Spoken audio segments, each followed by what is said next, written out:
sit atop the waves, so far from open arms. Oh, this mist, these fog, these north winds, give them something to cling on. Jura, Jura, Jura, won't you save your best for me? Jura, Jura, Jura, oh, oh, oh, oh. Join the sky to the sea. Oh, oh, oh, join the sky to the sea.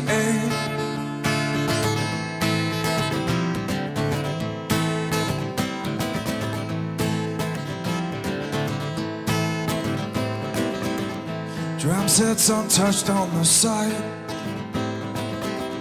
Another girl will sleep alone. Oh, these rocks, they're calling. Yeah, they're calling you home. Jura, Jura, Jura, won't you save your best for me? Jura, Jura, Jura, oh, oh, oh, oh. Join the sky to the sea. Oh, oh, oh, join the sky to the sea.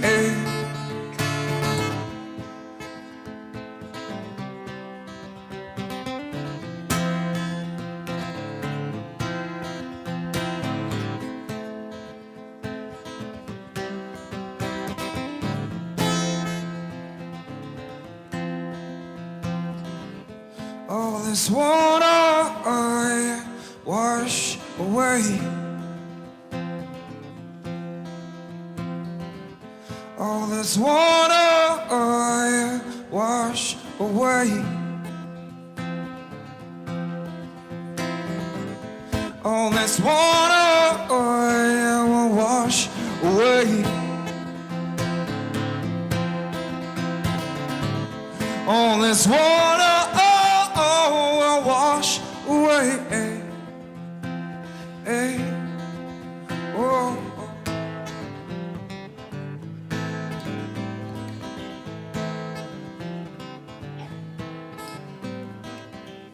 All this water rising up sweeps you down into the day. All these words you left unspoken build a harbor for regret. Jura, Jura, Jura, won't you save your best for me? Jura, Jura, Jura, oh, oh, oh, oh. Join the sky to the sea. Oh, oh, oh, join the sky to the sea. Oh, oh, oh, join the sky to the sea. Whoa, oh, oh, you join the sky to the sea. Whoa, oh, oh, you join the sky to the sea. You join the sky to the sea. Thank you. Cheers, guys.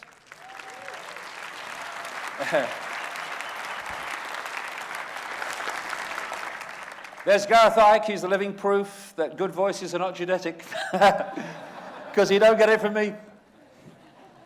I've been known to clear a room with karaoke. Okay, we're going to go to some strange places now. This is Chris Jamurty. Do you know Chris Jamurty? If we can really understand the problem, the answer will come out of it, because the answer is not separate from the problem. What you kind of get is people, what you might call the New Age arena, I've had over the years, who say, you shouldn't speak about that, it's negative. Well, I don't think knowledge is negative, ignorance is negative, because when you're in ignorance of what the problem is, then you can't do anything about it. So I think knowing what's going on is quite important. But in this section, we are going to go into some strange places, to say the least.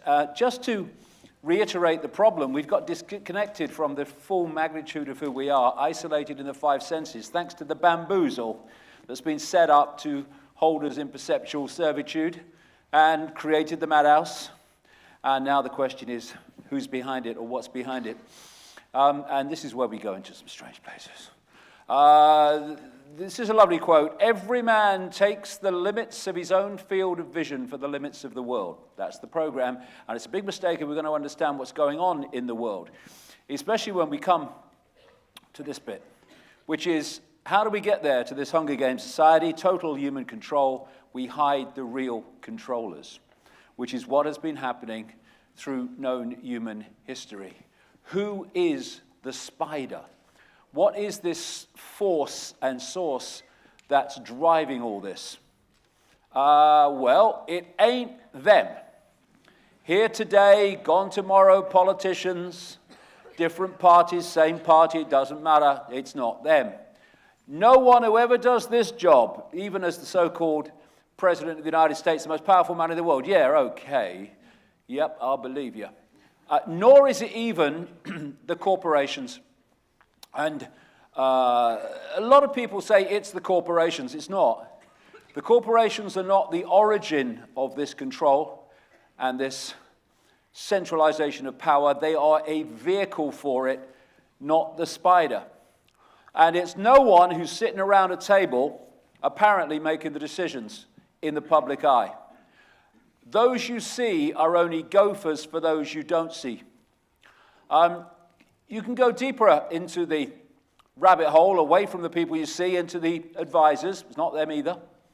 You can go even deeper into the rabbit hole, and you can find the Rothschilds and people like that. We are the Rothschilds. You don't see us, but we control your life. Well, yes, but only on one level. They're not the origin either. So who is the spider? What is the driving force? Mark Twain said, truth is stranger than fiction because fiction is obliged to stick to perceived possibilities. Truth isn't. The truth doesn't change because you don't want to hear it. And the postage stamp consensus is currently in an ambulance heading for emergency because it's heard what I'm going to say next. And this is as far off that postage stamp that you could possibly imagine.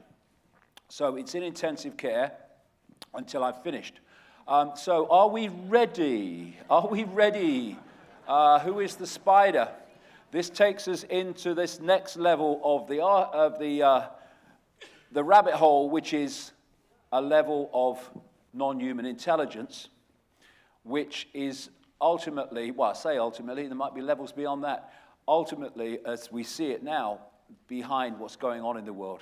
All these different areas of human society of control, secret societies, politics, banking, Satanism, pedophilia, military, media, religion, it all in the end ends up leading to one place, which is this spider, this force, which is not human. Okay, yes, I can understand that to an extent. I have a question. But hold on a minute. We live in an electromagnetic spectrum that's 0.005% of what exists in the universe, so mainstream science says, and we can only see a tiny fraction, visible light, of that electromagnetic spectrum of 0.005%. If you take the projected size of the universe according to mainstream science, then the Earth, by comparison, is 1/billionth of a pinhead. I feel it in me water. I think there's other life out there other than us. Honestly, I do. I'm convinced. This is, again, it's like, take a deep breath, look at it again. It's freaking obvious. It's like, do you think the sun affects our temperature? Oh, yeah, okay. Our consciousness, this is Bernard Carr, professor of mathematics and astronomy at Queen Mary University, London. Our consciousness interacts with another dimension. Our physical senses only show us a three-dimensional universe. What exists in the higher dimensions are entities we cannot touch with our physical senses. They're on different frequencies. And these non-human manipulators, visitors from other dimensions of reality have been described in many and various ways by different cultures all over the world. The serpent gods, the Chitauri and the Zulu belief system, the children of the serpent, The Anunnaki, Sumer, Babylon, Snake Brothers, Hopi, Star People, many and various. They're called demons in Christianity, interdimensional entities. The Gnostic people I'll come to in a second called them archons, and the Islamic, or actually the pre-Islamic world where it originated from, called them jinn. And these are entities either that are manifesting within our reality, our visible light frequency band, or manipulating from outside of that visual frequency of perception.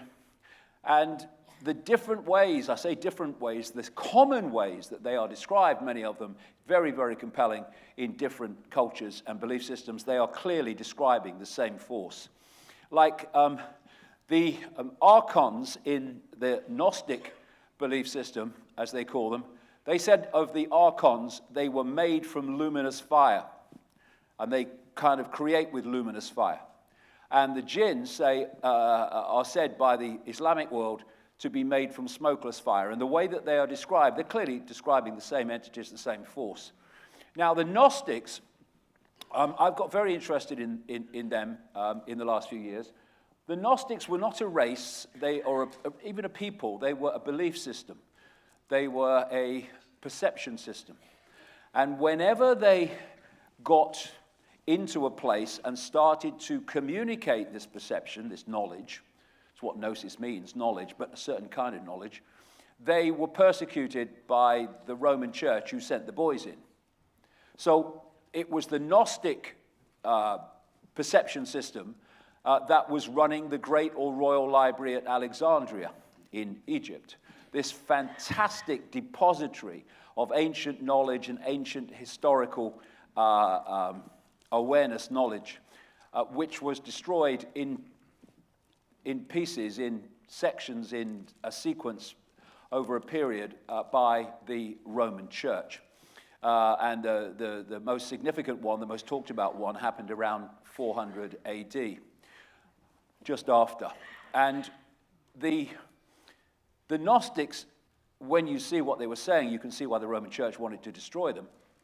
And the Cathars in southern France were also, in the same way, Gnostic thinkers. They had a perception of the universe that was what the Gnostic belief system. And the Roman Church sent the boys in, again in stages, and eventually destroyed them in the public arena at the siege of the castle of Montségur in 1244. Now, it seemed that what the Gnostics believed had been lost, the detail of it anyway. But then, in 1945, a sealed jar was found, an earthen jar, at a place called Nagamadi, about 70, 80 miles north of Luxor on the Nile in Egypt. And in that jar was found to be a pack of writings, codices, manuscripts that were put there by the Gnostics. It's estimated around 400 AD, which kind of would sync with the destruction of the Great Library at Alexandria, which was around 415, I think, as I recall, AD. And so suddenly, there were writings which described what the Gnostics believed in detail, and they had the great benefit of, because they were in an earthen jar all that time, they couldn't, like other religious writings, be played with and changed to fit the authority of the day. And 1/5 of these writings found at Nagamadi talk about something they call the archons. Just their name, it's a word, means rulers. That's why they call them that. And they said that they were manipulating human society from the unseen and were responsible for basically creating the world of what we call physicality. Now, what I found fascinating from my point of view about the Nagamadi writings is that I came to them quite late, just a few years ago, which was very important for me, because if I'd have come across them earlier, they can become a one-stop shop belief system, which they have for some people. But by the time I came across them and read them in detail, I'd come to conclusions as a result of decades of research, So when I'm reading them, I'm thinking, well, this is unbelievable to me, because this is what they're saying is what I've concluded. It was a confirmation, a very detailed confirmation of what I concluded was going on. And in these Nag Hammadi writings, they describe something called the silence, what I would call, Ibn Alexander would call the dazzling darkness. The silence, what I experienced, the place of all potential, all possibility, the field of possibility and probability waiting to manifest, the silence. And I experienced it as the silence, so I can understand where that word came from. And the other thing about these ancient writings, and writings like them in religion and in ancient cultures, is they only had, as I said earlier, the symbols and analogies that fitted the society of the time. They didn't have computers. You know, they didn't have Wi-Fi fields. And so what we're looking at are descriptions using the symbols of the time. We can now update them. But what the Gnostics also called the silence was the father of all. They were trying to get across in a simple way the creator of all. Not a man with a beard on a throne, the creative force of all, the father of all. And this is from one of the Nag Hammadi texts, talking about this silence. He is an incomprehensible one, but it is he who comprehends all, and nothing exists outside of him. But all exists within him, and he is boundary to them all, as he encloses them all, and they are all within him. There is no place outside of him. He's describing all that is, has been, and ever can be, the force that drives all things. But they said, and this is so the really massively relevant part to the world that we live in, they said that the silence was the creative force, but there was a fake God which had created this reality that they call the physical world. They said the physical world is a prison created by an evil fake God. Spirit, awareness, as I would call it, is entrapped in the body. Salvation, escape from this entrapment, comes from knowledge or gnosis of self and reality. And gnosis is knowledge, yes, but it's not knowledge, names, dates, places knowledge. It's knowledge of reality and how it works, that kind of knowledge. And they said the kingdom is invisible, which is true, because that which is beyond this reality is invisible to us. Everything else that exists. Now, this physical world prison that they describe in their language, I call the simulation. We update it into modern language. They said that this force was this evil fake God had created and was responsible for the world we live in at a physical level and for entrapping people in the physical world. And they had various names for this fake God. One of them was the demiurge. Another one was Yaldabaoth. It's also called Samael. This is the origin of Satan, the devil. And they said in these writings that the Old Testament God, Yahweh, Jehovah, was the Old Testament name for this fake God, which also was called in the writings Lord Archon. Again, where we get this whole theme of the Lord from in the Old Testament. Now, you can see the correlation between the Nag Hammadi writings and their belief system, which hadn't been touched while it was in that sealed jar, and what you see in the Bible. One of the Nag Hammadi writings says, talking about this fake God, I'll call it demiurge, opening his eyes, the chief archon saw a vast quantity of matter without limit, and he became arrogant, saying, "It is I who am God, and there is no other power apart from me." And then if you go to Isaiah in the Old Testament, "I am the Lord, and there is none else. There is no God beside me." The correlations are quite blatant between the two. So Nag Hammadi Gnostic writings described this demiurge, this prime force of manipulation, as the blind one, blind to the spiritual world, disconnected from the greater picture, but understanding certain levels of reality in a way that it could manipulate and control. Now, this fake god, this demiurge, they describe the archons as the formless ones. We're not talking about something in form. We're talking about a state of awareness, a very highly distorted state of awareness, an imbalanced, inverted state of awareness or inverted frequency from which it seeks to pull everything into that same distortion. Now, a perception can be a panorama, so you see this vast panorama, or you can be in a pitch black room. It's still a perception, but it's a completely different perception. And this distorted perceptual state that they call the demiurge or the archons is a state of awareness that is without harmony, without wisdom, without heart, without empathy. All the things that the people running this world don't have, and there's a reason for that we'll come to. Now, one of the things we need to get away from is the fact that life, consciousness, awareness has to have 2 arms, 2 legs, a torso, and a head.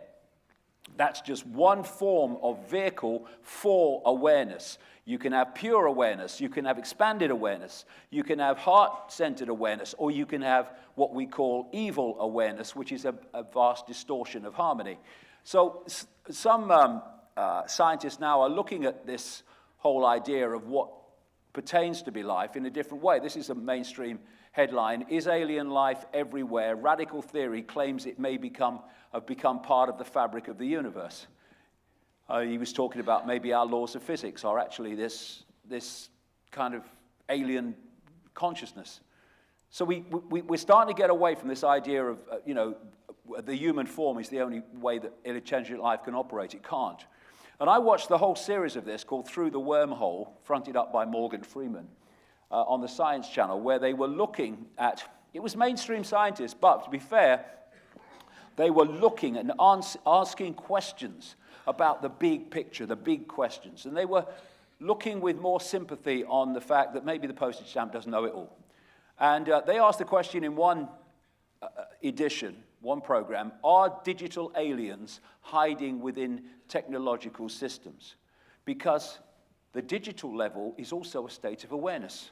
And it's a state of awareness that can manifest and can make things happen and can take control if it's in the right arena. And this is a guy called Christoph Adami from Michigan State University. He said in that program, we can define life in terms of informational processes. So life and awareness and what we call forms of consciousness take many and various expressions, infinite expressions, and thus we're not talking ultimately about somebody in a form, although they do take form. We're talking about a distorted awareness that's behind all this.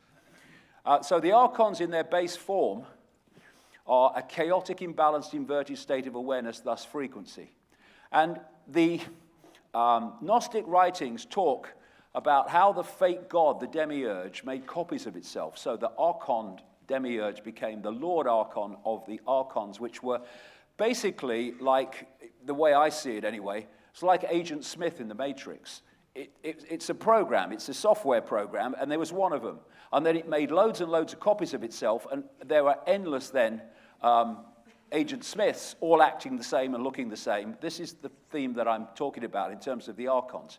They were copies of the original distortion. So I'm using the word archons here in this section as a name for the many and various expressions of a deeply distorted and inverted awareness, because it does take many expressions, some of which I'll come to. So the Nag Hammadi writings said of the archons and the demiurge, Lord Archon. Archon, as I said, means prince, ruler, authorities, and from the beginning. They say that they've been here from the beginning of this world because they basically were responsible for it. They say that the demiurge is a fake god that created our physical or material reality as we perceive it. Gnostics related the demiurge to the Judeo-Christian Yahweh Jehovah God, and they said that the archons were inorganic. They did not result in and come in what we would call a natural way, inorganic, not resulting or produced by growth, artificial. When in our language, they're saying that this is a form of artificial intelligence. By the end of this section, that will become very, very relevant. They describe the guardians, the archons, as the guardians and the gatekeepers. The guardians are the gatekeepers of humanity going into a state of expanded awareness, holding them in that lower state of awareness, because then they could control them. In expanded states of awareness, they cannot control, and thus they want to stop us from going there. The writings say that the archons sought to overpower humanity in its psychological and perceptual functions. That's exactly what I've been talking about all day, how the manipulation of perception is how the control system works. They said the archon agenda for humanity is creating fear and slavery. Well, that's again what I've been talking about all day. That's what's happened since this hijack took place. And if you look in the Bible, you'll see kind of indications of what I'm talking about here. Here's one. For our struggle is not against flesh and blood, but against the rulers, against the authorities. Both names that actually mean archon in that language. Against the powers of this dark world and against the spiritual forces of evil in the heavenly, unseen realms. They said in the writings that the demiurge and the archons have no creative imagination and envy humans because we do. They describe them in our language like cyborgs, a robotic race that can imitate but not innovate. They called it counter-mimicry. In simple terms, if you gave this archontic awareness a blank sheet of paper, it wouldn't know what to do with it. It couldn't create on it. But you give it something on the paper and it can twist it and manipulate it to suit its agenda. They described how the archontic awareness was expert in fantasia, creating illusions that the target population think are real. They describe them as mind parasites that possessed human perceptual processes, that they were experts in deception. They were called the deceivers, and also in inversion. And this is the key. They describe them in our language as a form of artificial intelligence, a robotic race artificial. That's big time important, like I say later on.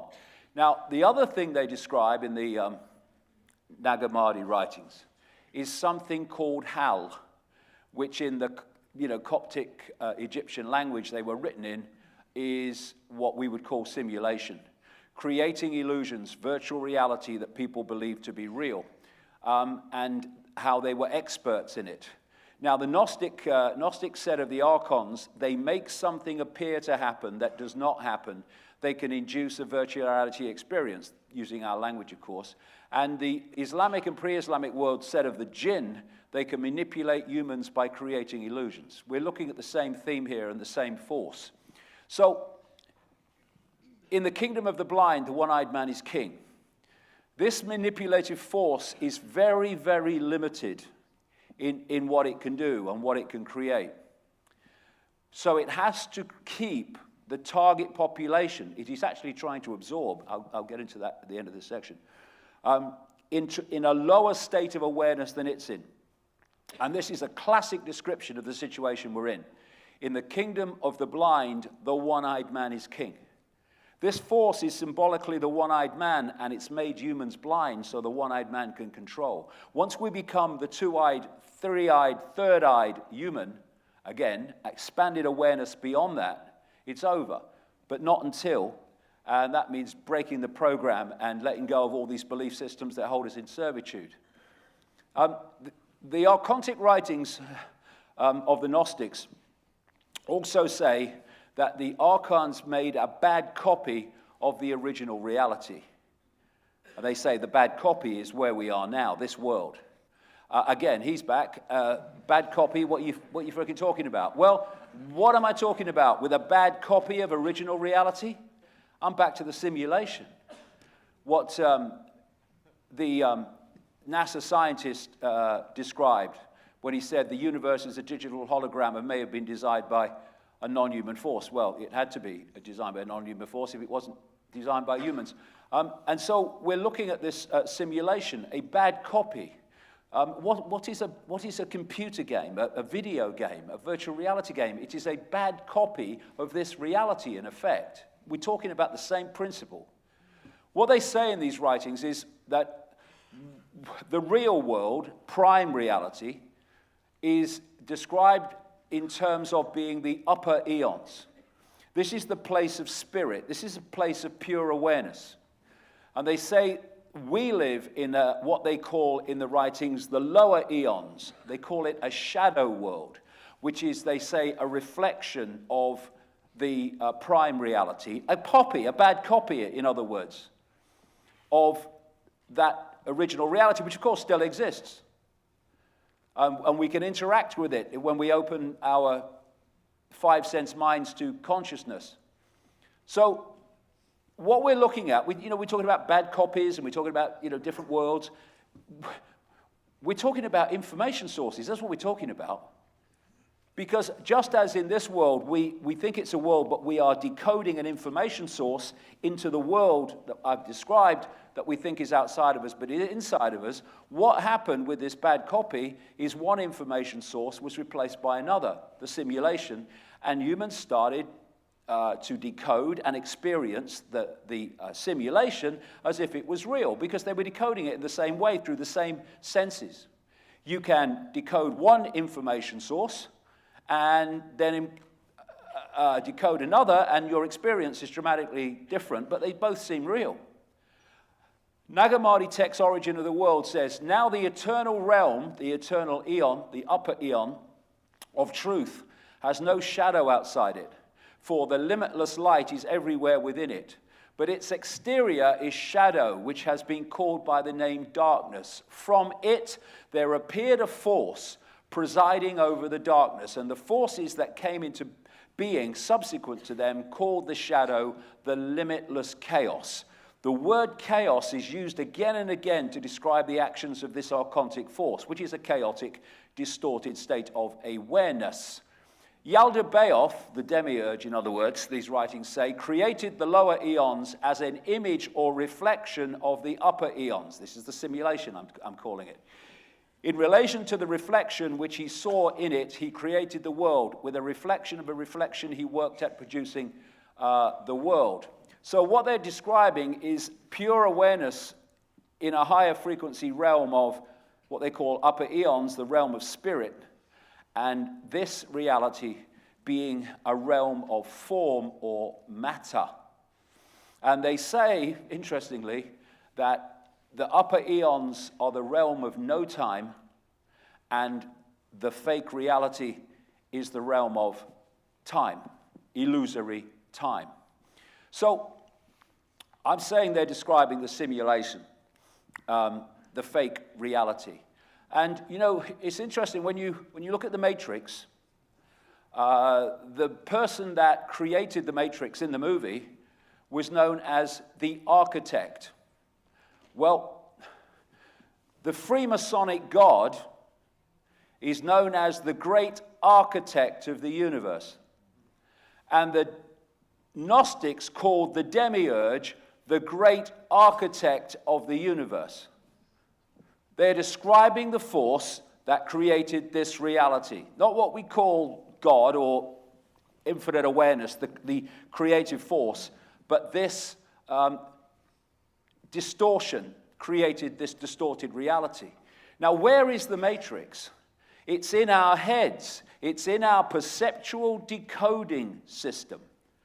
And therefore, if we are locked in only to the frequency of the Matrix has completely got control of our perception of reality. When you expand your awareness, you still experience the Matrix on one level, but you can see and perceive beyond it, and thus you start to see where you are. You're starting to see the maze now. They don't want us there. This is why they're terrified of this information.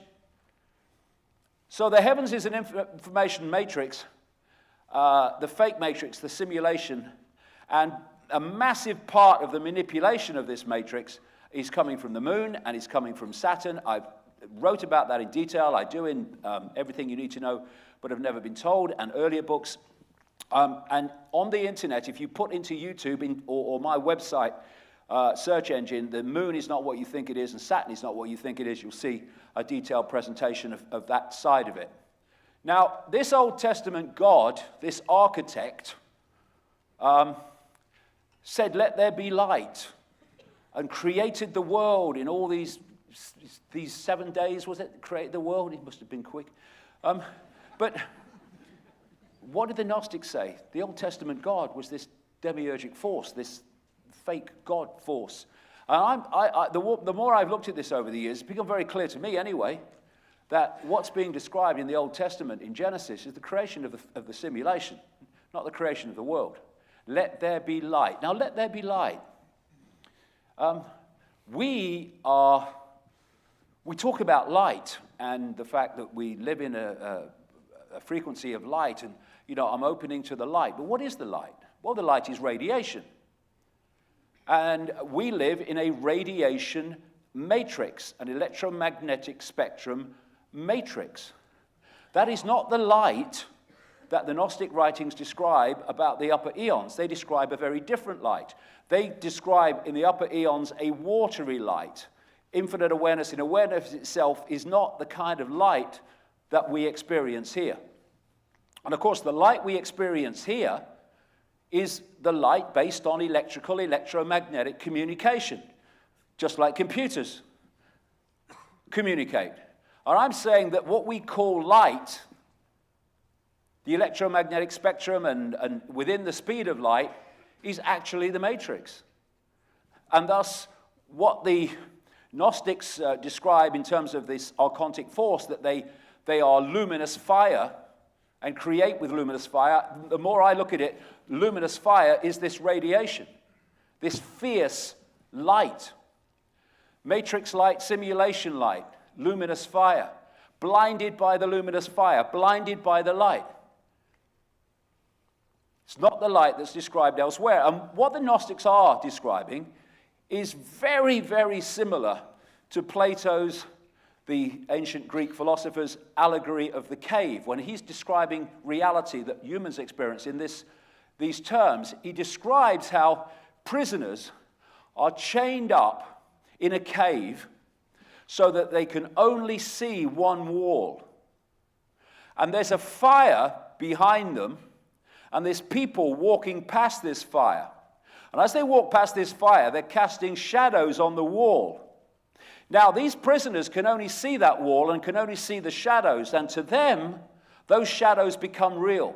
They become the reality that is real to them. That becomes the real world. Plato even describes how some people became expert on the shadows. And he was describing what we call academics and scientists who become experts symbolically on the shadows without realizing what they are, thinking it's real. Then one guy in this allegory breaks away and gets outside the cave. And he suddenly realizes, hey, there's a whole new world out here. It's not like that. We thought it's not just the shadows. And he goes back and he tells the other people still chained up, hey, this is not real. This whole world out there. And they go crazy. Shut up. You're mad. This is the real world. And that's exactly what happens here. It's a brilliant allegory. And this is the human cave. Human cave. Blinded by the light. Plato said, those who are able to see beyond the shadows and lies of their culture will never be understood, let alone believed by the masses, because although it's changing, my God, thank goodness it's changing more and more. Most people are still blinded by the light and the program. So the upper eons, infinite awareness, are beyond the program, and the lower eons are this level of frequency in the simulation that's holding human perception in servitude.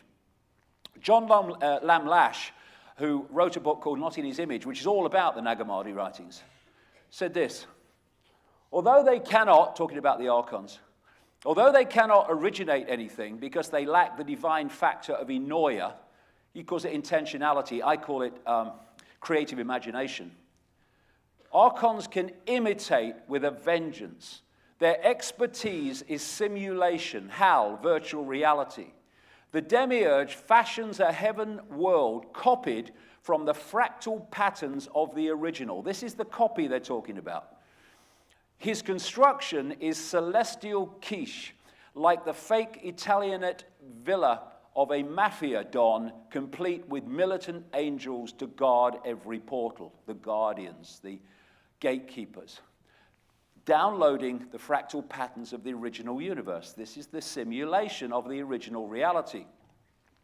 And so this reality appears to be going forward, but actually is going round and round and round and round, holding human perception in this servitude. And because we come in and out only for a small portion of this cycle, we perceive everything's going forward, but it's not. It's going round and round. And work, buy, consume, die. Work, buy, consume, die. The Matrix. That's what we've got ourselves into. So this scene in the Matrix movie is absolutely spot on, because we are downloading, decoding this Matrix all the time as the scene went. Morpheus said, the Matrix is everywhere. It is all around us, even now in this very room. You can see it when you look out your window or you turn on your television. You can feel it when you go to work, when you go to church, when you pay your taxes. It is the world that has been pulled over your eyes to blind you from the truth. What truth? That you are a slave, Neo. Like everyone else, you were born into bondage, born into a prison that you cannot smell or taste or touch. A prison for your mind. Absolutely spot on the human condition. So we're looking not at a human world, we're looking at an archon world, or a human world that's being turned into an archon world. And of course, once this simulation was made manifest, they needed to manipulate the human interconnection with the Matrix in a way that the interaction could take place, and we would experience it as real, the real world. And all over the ancient world, including in the Bible, they describe this process of the gods manipulating human genetics to change what they were before. And these various, and the interbreeding between a non-human force and humans. And for me, this was creating a vehicle that would interact with this fake reality and decode it as the real world that we perceive it now. This is the most famous line in relation to that in Genesis, although you find this theme all over the ancient world, in all religions and no religions. There were giants in the earth in those days, and also after that, when the sons of God came in unto the daughters of men, and they bare children to them. The same became the mighty men which were of old, men of renown. All part of this Genesis, this description of the creation of this fake reality. And in the Nag Hammadi writings, you see the same theme as in the Bible. This one says, and the angels altered their appearance into the likeness of their husbands, and their husbands sated them with the spirit, which molested them in the darkness out of wickedness. They took them and begot children out of darkness through their counterfeit spirit. It closed their hearts. They became hard by the hardening of the counterfeit spirit. They were changing human perception, the way that people decoded information into perception. And it happened, well, certainly there was a point when it clearly happened, big time, which I'm going to come to. So we're looking at this chaotic, imbalanced, inverted state of awareness, thus frequency, what the Gnostic writings there described as the counterfeit spirit, the infusion of this into the human energetic field. And when I describe this consciousness awareness as a distortion, that is defined as the act of twisting or altering something out of its true, natural, or original state, which is exactly what this archontic force is expert at, not creating from nothing, but manipulating and twisting what already exists. Now, it's very, very possible, in my view, that what the Gnostics call the counterfeit spirit being infused into the human form and the human perceptual processes actually is what the original sin is all about, described in the Bible, being born with original sin. So form is information, and if you're manipulating human form to lock it into an interaction with this fake reality, you don't need to go down the road of procreation, as we would see the creation of a new genetic type. This is a scientist who proves that DNA can be programmed by words and frequencies. Why? Because words are frequencies. Russian scientists have changed frog embryos to salamander embryos simply by firing at the frog embryos salamander embryo information fields. And it has changed the nature of what they became. There's also a whole new area of science now called epigenetics, where they're discovering that human thought, human perceptions, environmental influences switch on and off genetic functions. So you don't even have to change the hard drive, as you would describe it, to change the nature of the human form. You don't have to mutate it by mutating the hard drive. You just switch on and off certain functions, and certain perceptual states do this. And what they've found, which is the key to it, is that once those perceptual functions and genetic functions are switched off or switched on, what they call silencing when they switch them off, that is then passed on to the next generation through procreation. And the form has changed, the perceptual processes have changed. So what we're looking at now is creating Generation Snowflake, and then the next generations are born Generation Snowflake. This is how epigenetics works. And if you can change the DNA at the waveform level, then the so-called physical level of the body will change as a result of that. What I'm saying is you don't have to use procreation to transform the human body and how it interacts with this fake matrix. So they've been turning the human body, or tuning the human body, into this matrix by manipulating it. And of course, once you start downloading or interacting with this information field, as we see with computer games, it becomes extremely real and becomes, well, this is the real world. Just like I'm describing, the upper eons are one information source and the lower eons are another information source. You just have to tune the target population into the one you want, which is this.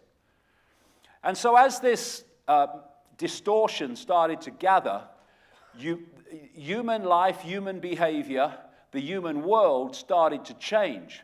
Because as the distortion was happening at the waveform level, which is where it operates from, it was coming through into the world of the seen in all these things, allowing people to die of hunger in a world of plenty, wars, conflict, selfishness. It all started to manifest in the human form. And they describe in these Gnostic writings of how this demiurgic force, as I would call it, is destroying unity and balance by creating chaos. Again, chaos, chaos, chaos. Archons they described as the demons of chaos. And you see in some of these sci-fi comic stories, there's one in Doctor Strange, this dark force called Damamu. I say that's symbolic of the demiurge, whether they mean it or not, of the dark dimension, envoy to the Lord of chaos, chaos. And what is the great way, already discussed, that the world is manipulated and pushed on to this Hunger Games society through order out of chaos? Create the chaos, offer the order out of the chaos, which leads to more chaos. That's what the Gnostics were describing. That's what we're describing today. So this manipulated human form was locked into this fake reality and disconnected as much as possible from prime reality and an influence by it. And so we went from expanded awareness human to 5 sense human. And the world changed dramatically. Another Nag Hammadi text, and they steered the people who had followed them into great troubles by leading them astray with many deceptions. They, the people, became old without having enjoyment. They died not having found truth and without knowing the God of truth. And thus the whole creation became enslaved forever from the foundation of the world until now. And you can symbolize very accurately this demiurgic distortion as like a computer virus, a self-aware computer virus, which infects, distorts, and brings under its control all the operating systems that this virus can infiltrate. And this self-aware virus is fear. There's so many writings about the time fear came into the world because it didn't exist before. This is when fear came into the world. And the demiurge is the prime virus, the archons are the virus replicated, and they are expressions of the frequency of fear. Fear was brought into the world. Now, the computer virus is trying to infect humanity and pull it into its frequency and thus absorb it into itself. And it's making a very good job of parts of it already. And when you look at techie websites of how a virus works, a computer virus works, it's just as the Gnostics described the archontic manipulation. This is from a techie website. A virus is a small piece of software that piggybacks on real programs. Doesn't create them, piggybacks on them. Similar to the way a biological virus must hitch a ride on a cell, a computer virus must piggyback on top of some other program or document in order to launch. Counter-mimicry, twisting what already exists. Once a computer virus is running, it can infect other programs or documents, which is what has been happening. A computer virus can damage files, slow the system, show messages. This is the key. It can take control. And so if your hardware, computer, printer, etc., started acting up on its own without you requesting any action by means of keyboard or mouse, you are likely having a virus in your computer system. And that's what I was describing earlier. This is the manipulative force, the virus, that is pulling people into five-sense reality, disconnecting an influence from expanded reality so that the computer level, what I call five-sense mind, takes control, makes the decisions, and becomes the perceptual reality of the target population. It is about disconnecting the thinker through this virus, through this distortion, from the knower. And that leaves phantom self to go about its life believing that is what it is. Now, if you look at the Avatar movie, whether they meant it or not, it very much does describe the kind of world that is described as before this hijack took over, what they call the golden age, the great age of humans. And that was when they had an expanded awareness. They knew that everything was connected to everything else. You see the scenes in the Avatar movie where they're communicating with animals and communicating with trees. This is what we're supposed to do. And also, interestingly, they talked about infiltrating the Na'vi Blue People Society by taking on bodies that look like them, which is what I'll come to soon. Now, this Golden Age society is what you would call a heart society, as opposed to the head and gut society, which we have now. When I say heart, I'm talking about the heart vortex, what they call in the East the heart chakra, or the wheel of light, the vortex. The major chakras through the body, and the heart is the key, the balance point. This is where we feel true love from. This is where we feel intuition from. You look at the body language. When people say, I'm thinking, I'm in five-sense mode. I'm thinking. But where do our hands go when we say, I just know? They go here. I just know. Because this is where that knowing is coming from. It's a heart society. And there's an organization in America called the Institute of Heart Math, which focuses on researching the power of this heart vortex, this heart point of perception, this heart intelligence, innate intelligence.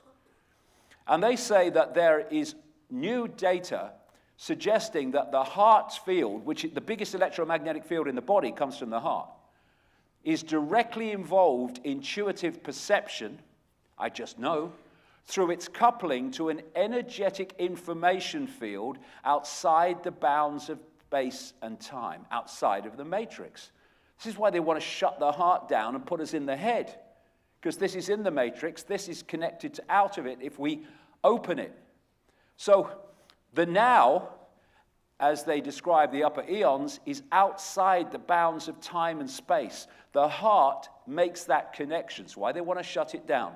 They've also found in experiments that if the heart field, electromagnetic field, the brain and the central nervous system are in energetic frequency coherence, as they call it, that person goes on to a higher level of expanded awareness.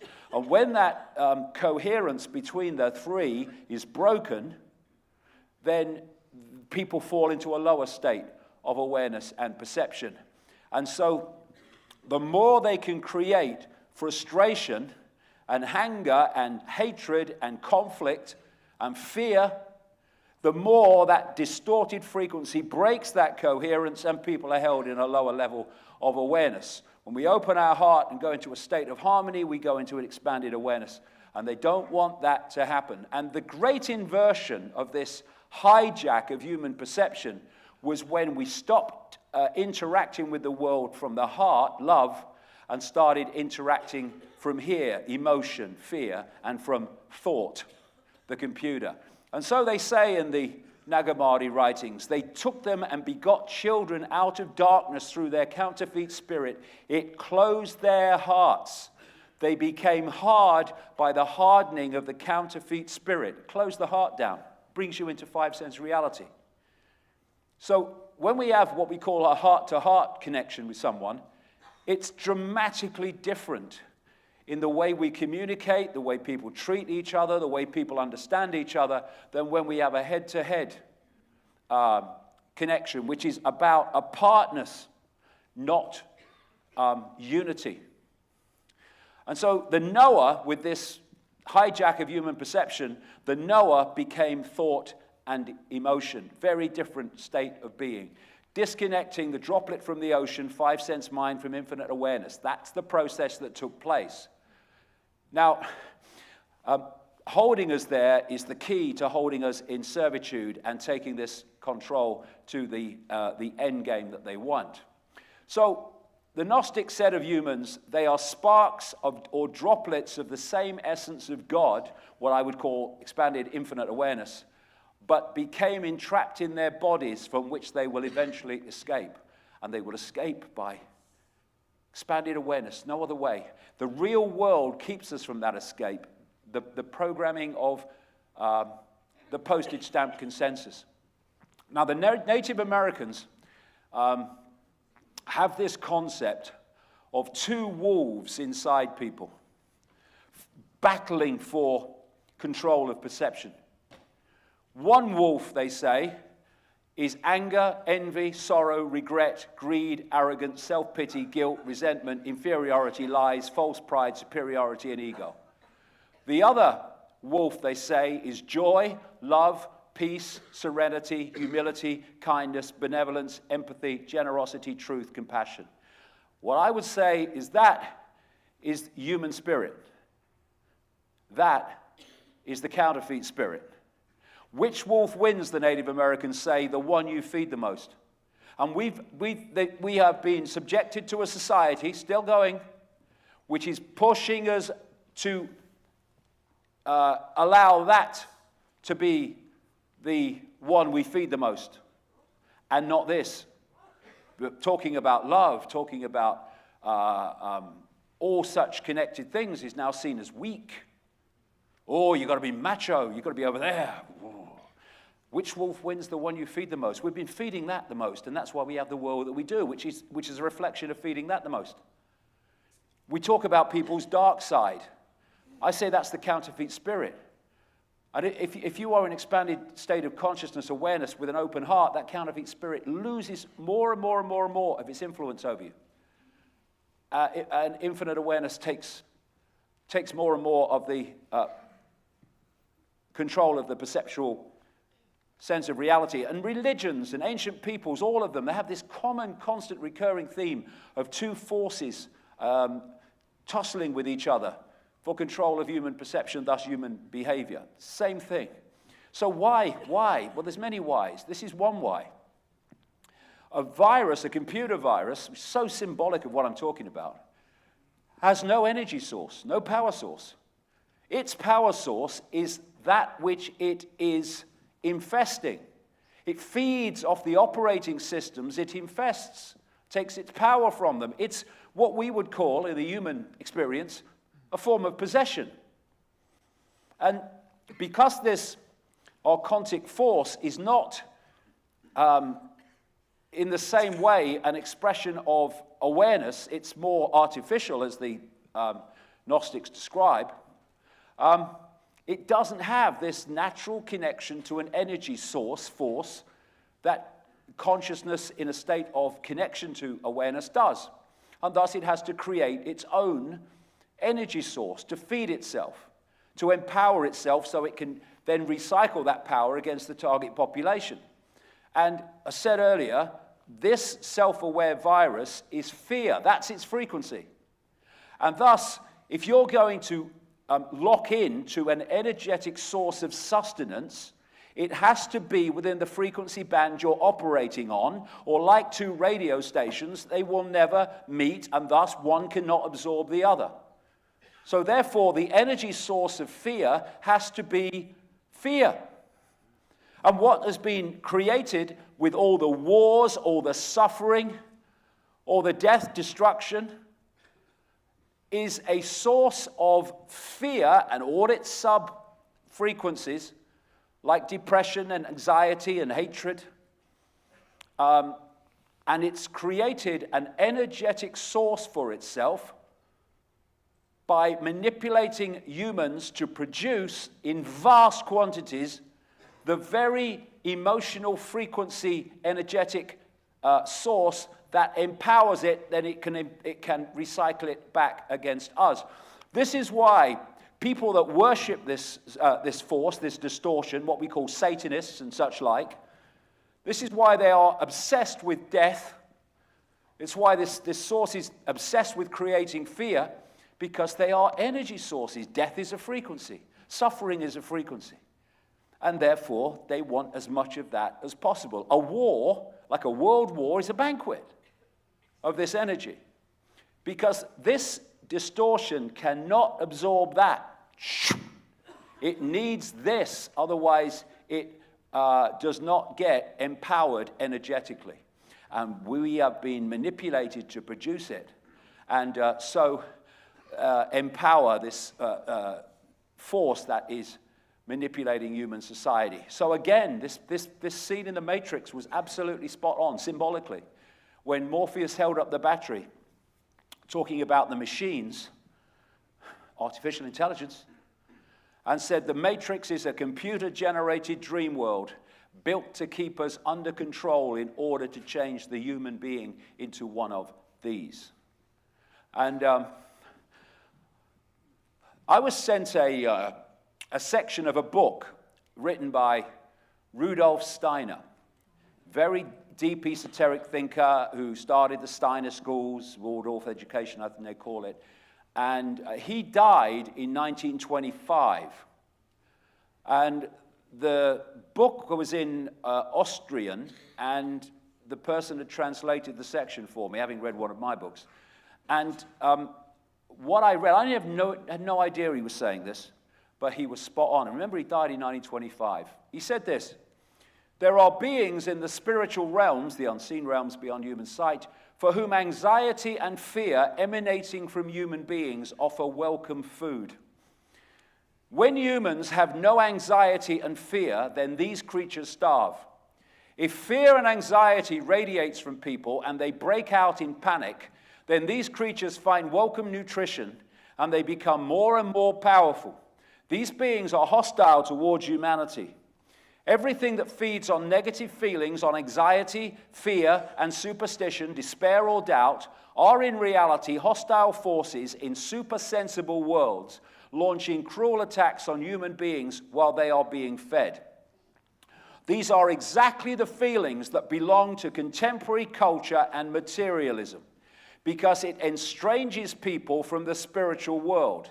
It is especially suited to evoke hopelessness and fear of the unknown in people, thereby calling up the above-mentioned hostile forces against them. And this quote is spot on. When you dance with the devil doesn't change, the devil changes you. It pulls you into its frequency, this distortion. And everywhere I look, I see a program. The same recurring program, but it's got different names, and therefore it seems to be different. It's not. Like everything is born, it has a certain life, and then it dies. Born, grows, dies. Born, grows, dies.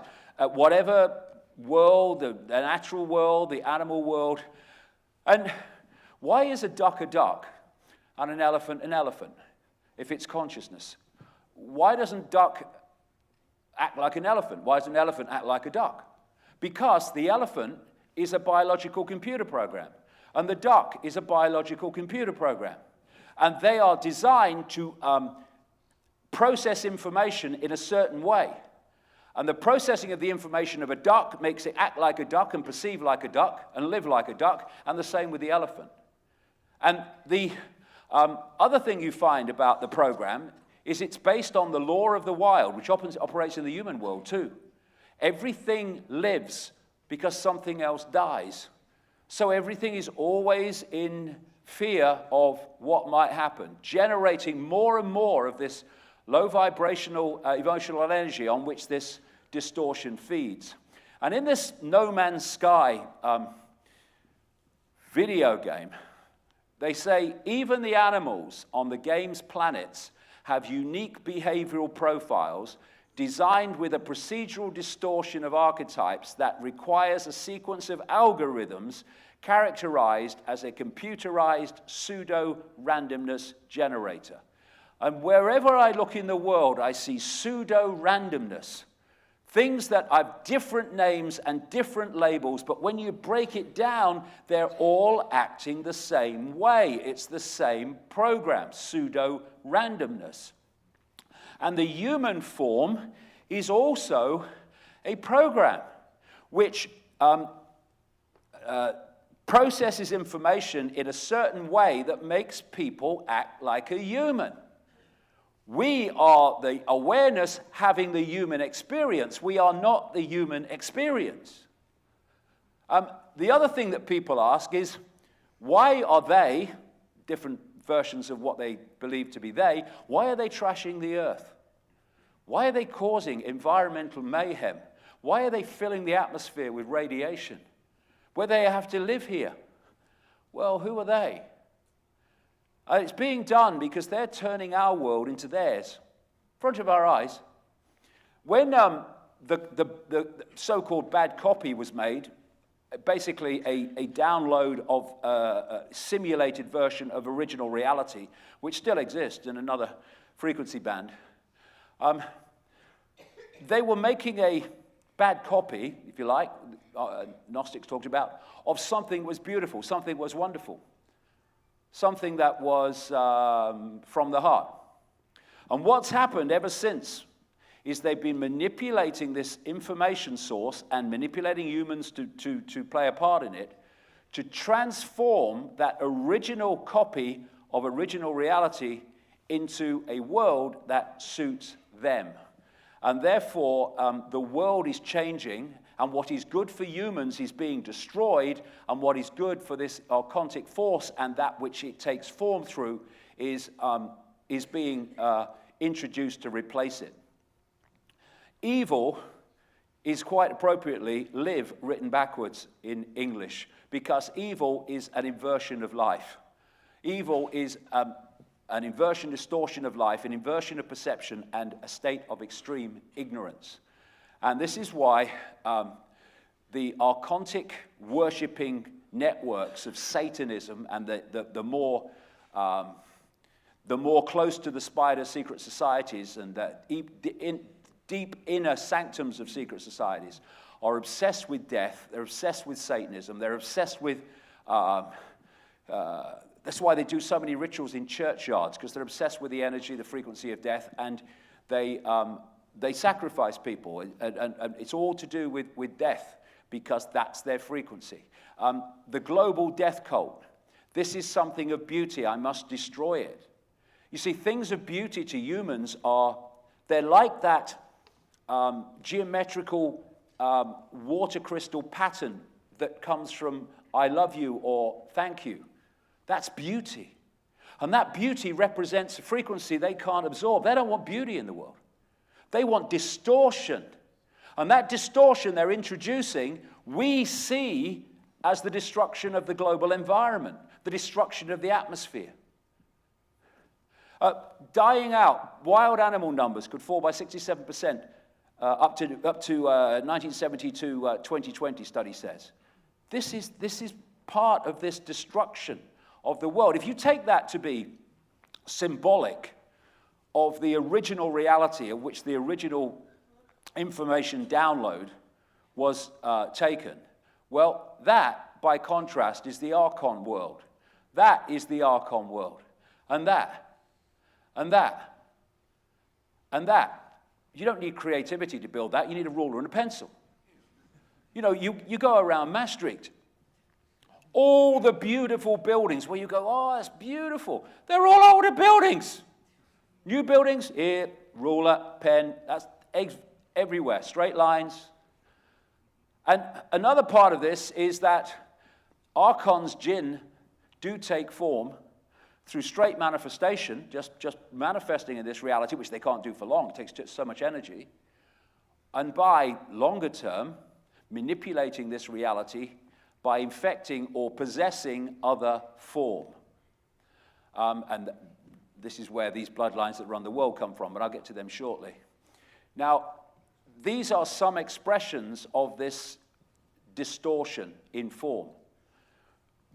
What we call reptilian extraterrestrials, what we call the Greys in classic UFO lore, and in human form, what we call psychopaths, extreme psychopaths. That's the archontic distortion personified. When you look at how the Gnostics describe the archons in terms of their perceptions, their behavior, their attitudes, it is classically the hair test, as it's called, of psychopathic traits. And if you have enough of them, you are designated a psychopath. Top of them all is no empathy, no ability to put yourself in the feelings of other people and what you make them suffer. This is why those running this world, in the world of the scene, can do horrific things like bombing Libya to destruction, all the death and destruction in Syria, in Iraq, and have no emotional consequence whatsoever because they have no empathy. No remorse, ditto, no shame, parasites, they feed off the efforts of other people. Pathological liars, and doing whatever it takes to get what they want. There's the 1% for you straight away. And interestingly, the Gnostic writings that were estimated to have been put in that jar and hidden away around maybe 400 AD describe how this archontic force takes form through a reptilian form and by another form which they describe as like an unborn baby or fetus with grey skin and dark unmoving eyes. This is from 400 AD. And they're describing what people in the modern world have described entities they've interacted with, been abducted by, and all this stuff. And when you look at these abductions that are described by so many people around the world in modern times, and then you look at the religious writings and the other biblical writings of people being taken up into the sky by angels, taken up into the sky by gods and stuff, they're describing basically the same thing. And you know, this whole manipulation of human society through this reptilian, this and these other archontic expressions in form have been going on while humans were knocking rocks together. Because they're not from this world, they're from other worlds manipulating this world, thus they're coming from a completely different base of knowledge and awareness and understanding of technology, which will become very relevant soon. This is a story from this week. NASA again accused of covering up UFOs seen at International Space Station. The number of these UFOs that are described all around the world, it's just extraordinary that it's not, on the front pages what is going on here. Now, of course, I've become ridiculed over the years. I don't care really. Or do I care? I don't know.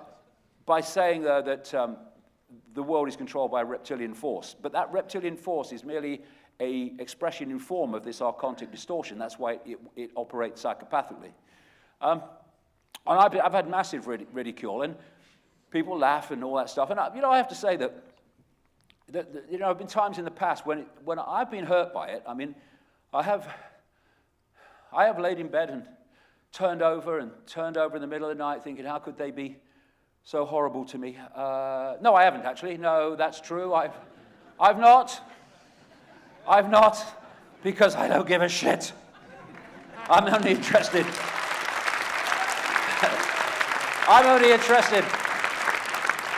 in what's going on. Not what people think of me. I think something else tomorrow. I'm not bothered at all. But as Einstein said, condemnation without an investigation is the height of ignorance. These people just condemn without investigation, so they're at the height of ignorance. I'll leave them to it. We should remember that normal is only what we normally experience, and we don't normally experience these entities, which want to stay in the background, because the less they're known about, the more powerful is the manipulation. And let's not forget, billionth of a pinhead against the universe. I think there's other life out there that doesn't look human. I feel it.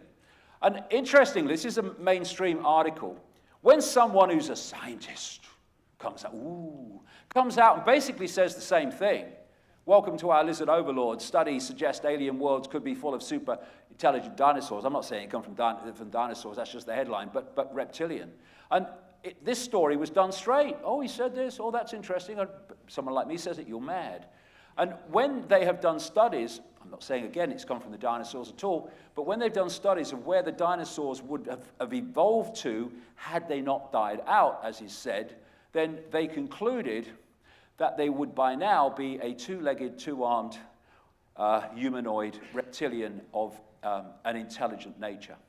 And you see the symbolism of reptilians all over the world, it's particularly in the Far East where it's the major symbol, the dragon.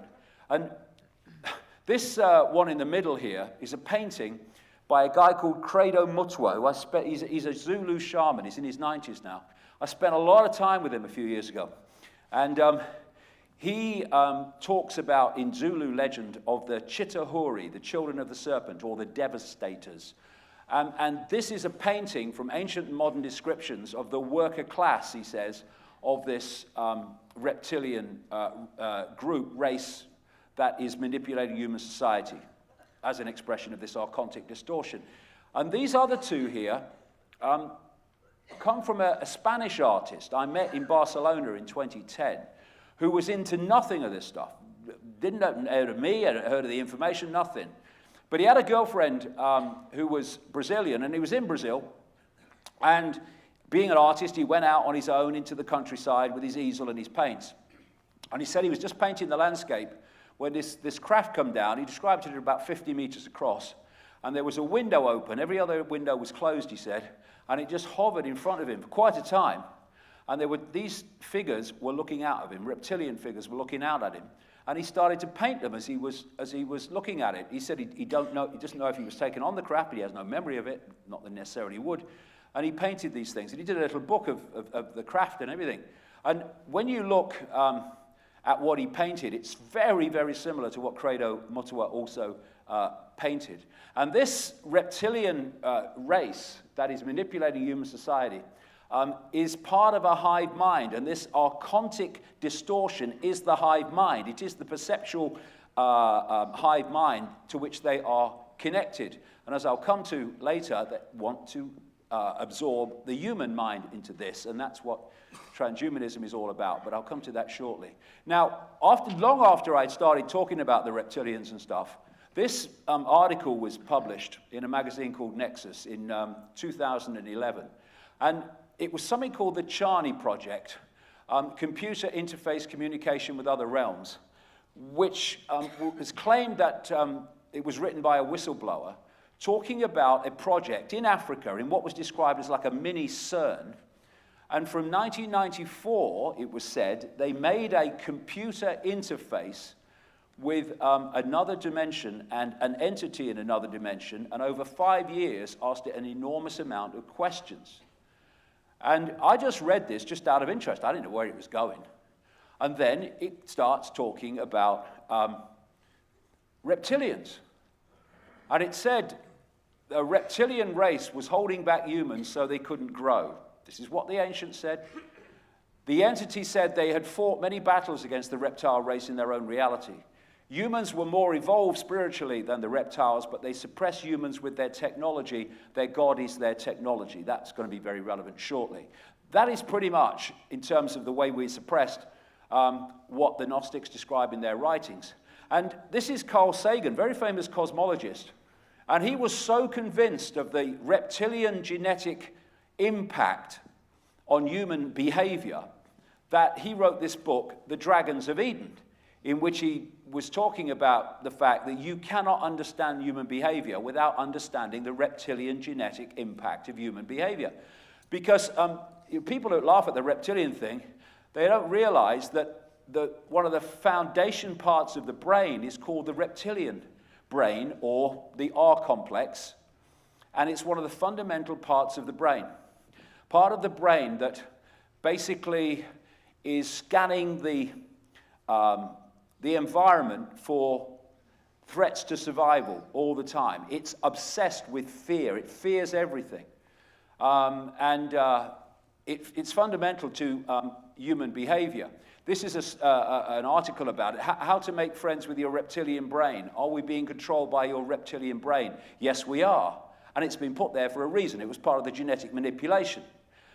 This is mainstream science describing the impact on human behavior of this reptilian brain. Cold-blooded behavior, territoriality, a desire to control, an obsession with hierarchical structures of power, aggression, might is right, winner takes all, and from there we get primitive emotional responses. Also, the reptilian brain, they say, is about protecting status, power, reputation, superiority, intellectual preeminence, and in another expression, acquiescence to hierarchy and authority. What they're describing about the character traits of the reptilian brain are fundamental to the way humans act, behave, and perceive. And you look again at the descriptions of the negative force in religious writings, like here in Christianity. And the great dragon was cast out, that old serpent called the devil and Satan, which deceiveth the whole world. He was cast out into the earth, and his angels were cast out with him. You've got the Jewish holy serpent, or Leviathan, as part of their belief system as well. And in 1933, this Reverend John Bathurst Dean wrote a book called Worship of the Serpent, in which he was looking at the worship of the serpent all over the world, because it's a common theme of worshiping the serpent. And this was his conclusion when he in his book. It appears then that no nations were so geographically remote or so religiously discordant that one and only one superstitious characteristic was common to all, that the most civilized and the most barbarous bowed down with the same devotion to the same engrossing deity, and that this deity either was or was represented by the same sacred serpent. It appears also that in most, if not all, the civilized countries where this serpent was worshipped, some fable or tradition which involved his history, directly or indirectly, alluded to the fall of man in paradise, in which the serpent was concerned.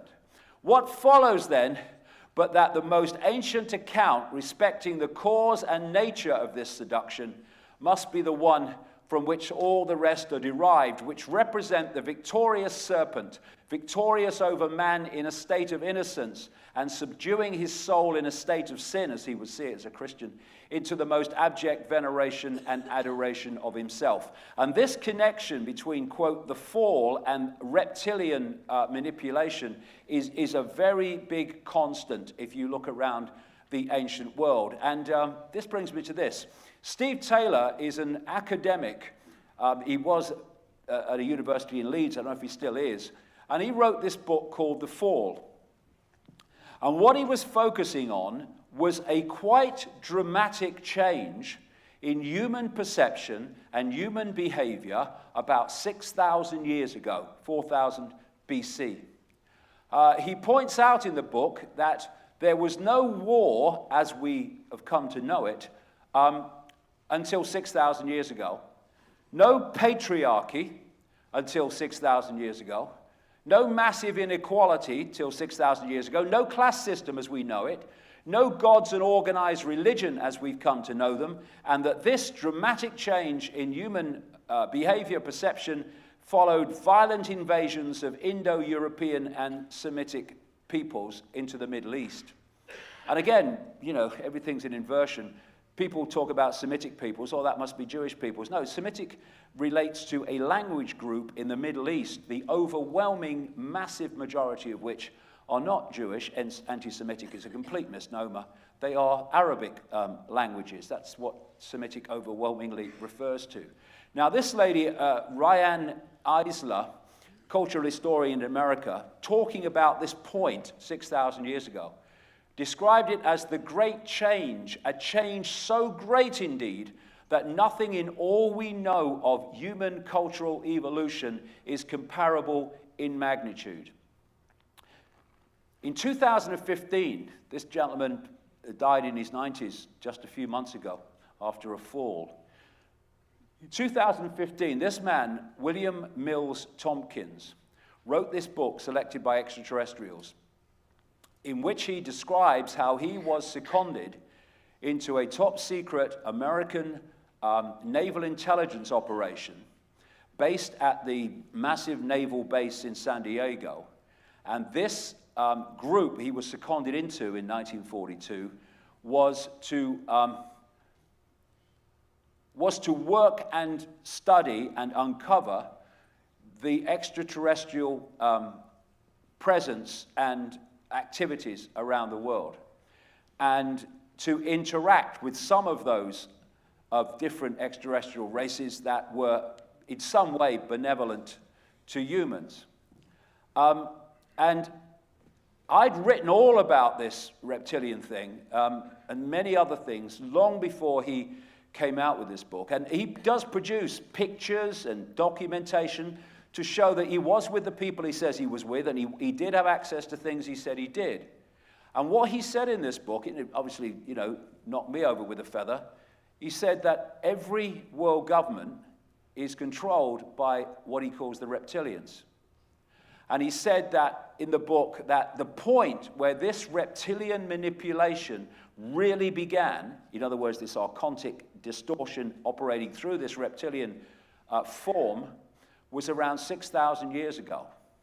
He also says in the book that the moon is a command center for this reptilian race and others, and that it's not at least totally natural, it's a construct. Something else I've been writing about for years. The world is just not like we think it is. We've been held in this narrow band of perception, and therefore we don't see what's really happening. And when people do reveal it, that perceptual prison says it's nonsense, it can't be.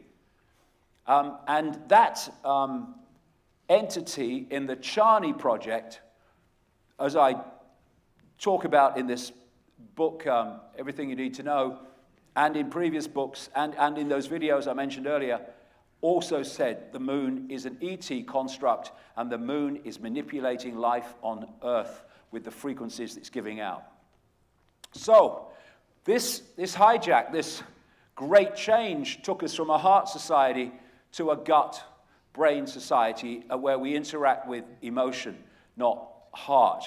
And in the book, Steve Taylor, in this book, The Fall, he talks about how this new psyche, he calls it, where completely different perceptual way of behaving and looking at the world, came out of what he calls Saharasia. And it went off up into Europe and through the empires of Europe, not least the British. It went all over the world, this new psyche.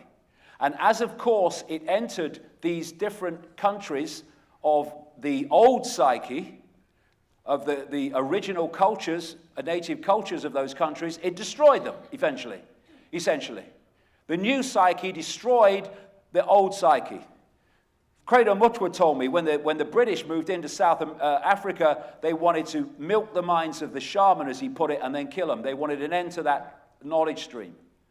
And this new psyche moved up into Europe, became the Roman Empire, became the British Empire and the European empires, and then went global through those empires. And still today, there are remnants of the old psyche, but a lot of the old psyche peoples have been absorbed into the new psyche. But there are some that can still process reality in a different way to the new psyche. And they see things the new psyche doesn't see. And we can change the new psyche by becoming conscious beyond mind. That changes the brain as well and the way it processes information.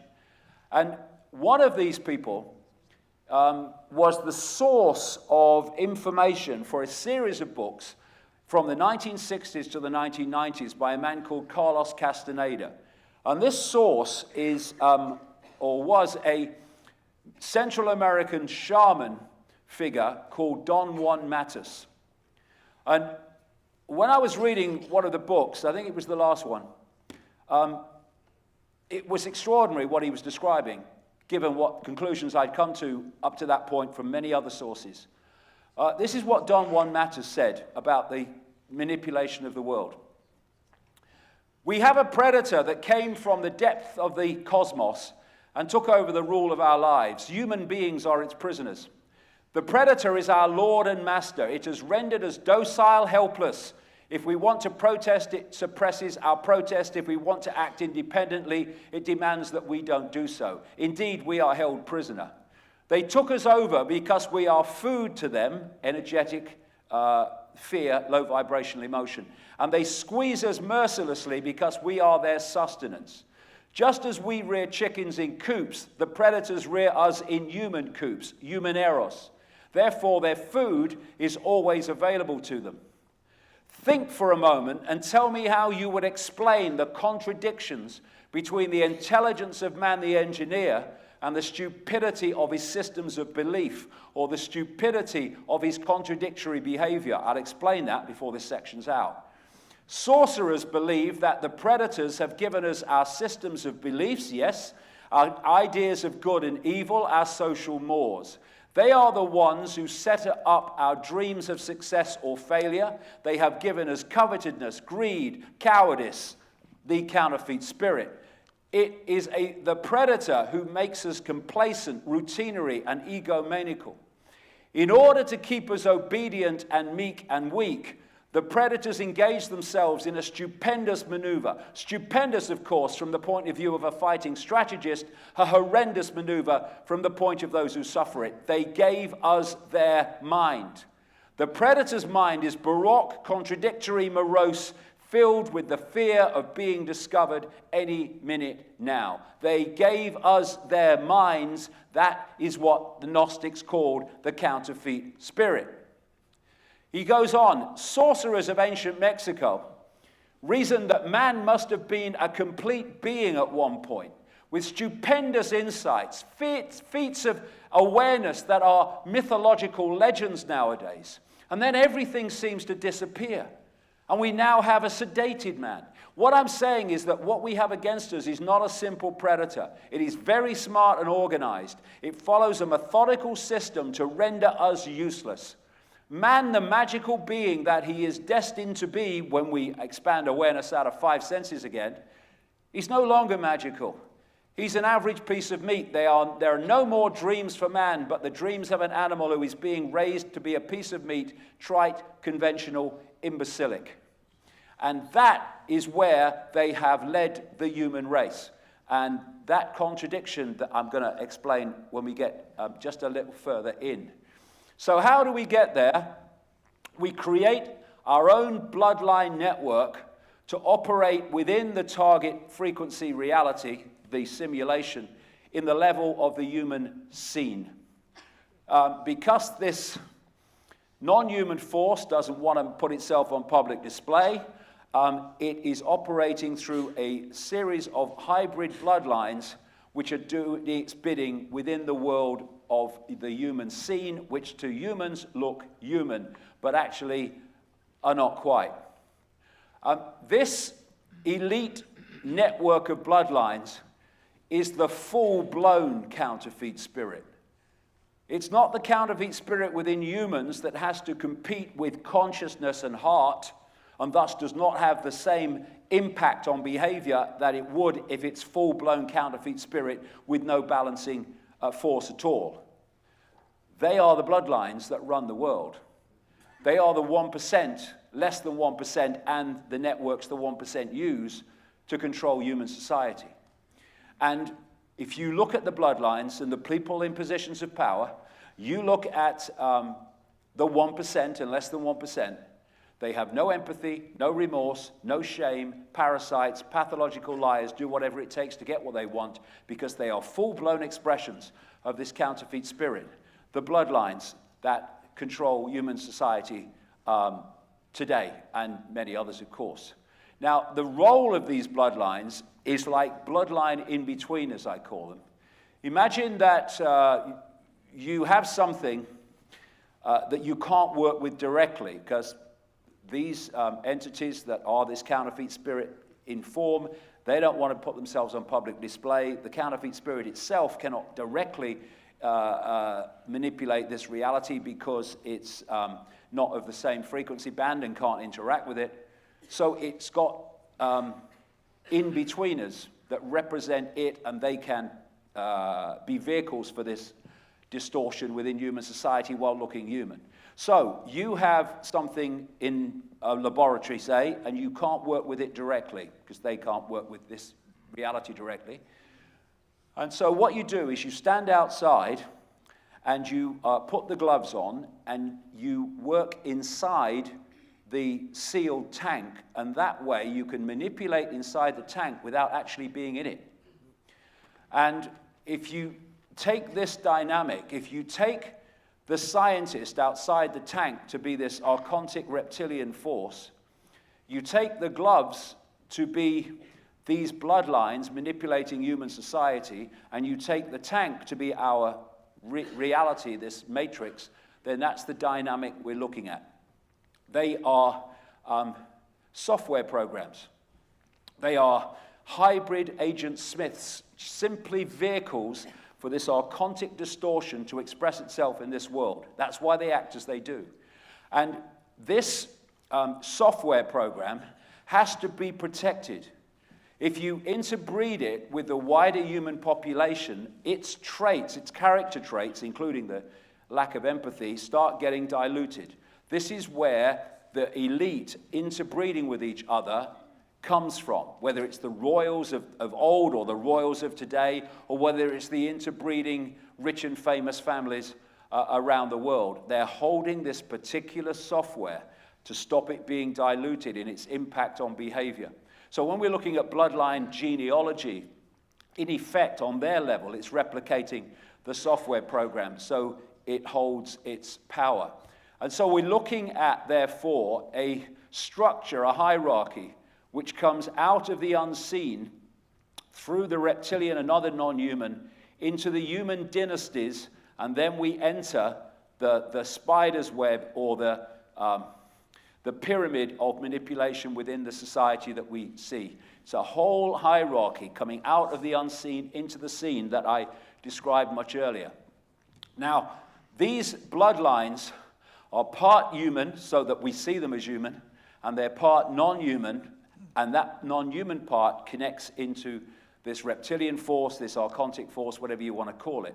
And because there's this hybrid nature, the frequency compatibility is much closer than the human population, and therefore the ability to use them as a vehicle and simply direct their behavior is much more powerful. This is a Swiss clairvoyant who can see further in to the energy field frequency that most humans can't. And I read this article, and I didn't know where it was going. It was just interesting. It was just an article about this guy's life. So I'm reading it, and then this came up. He said, when I see people in business or politics who are particularly trapped by the material world, for example, I notice they no longer have any light bodies at all. In many of these people, the point of light at the heart chakra, which is otherwise always present, is no longer visible to me. What do we call these people? Heartless. Exactly. Instead, I see something like a layer of shiny tar around them, in which a monstrous being in the shape of a lizard can be distinguished. When such people speak on television, for example, I see a crocodile shape manifesting itself around the person like in a concave mirror. I don't see the light of their throat and forehead chakra because they're not the same bodily construct as humans on an energetic level. They are dual DNA. And they believe they are the master race because they are genetically connected to what were perceived as the gods, the masters of human society. Just a trick of the light, don't worry. It's not real.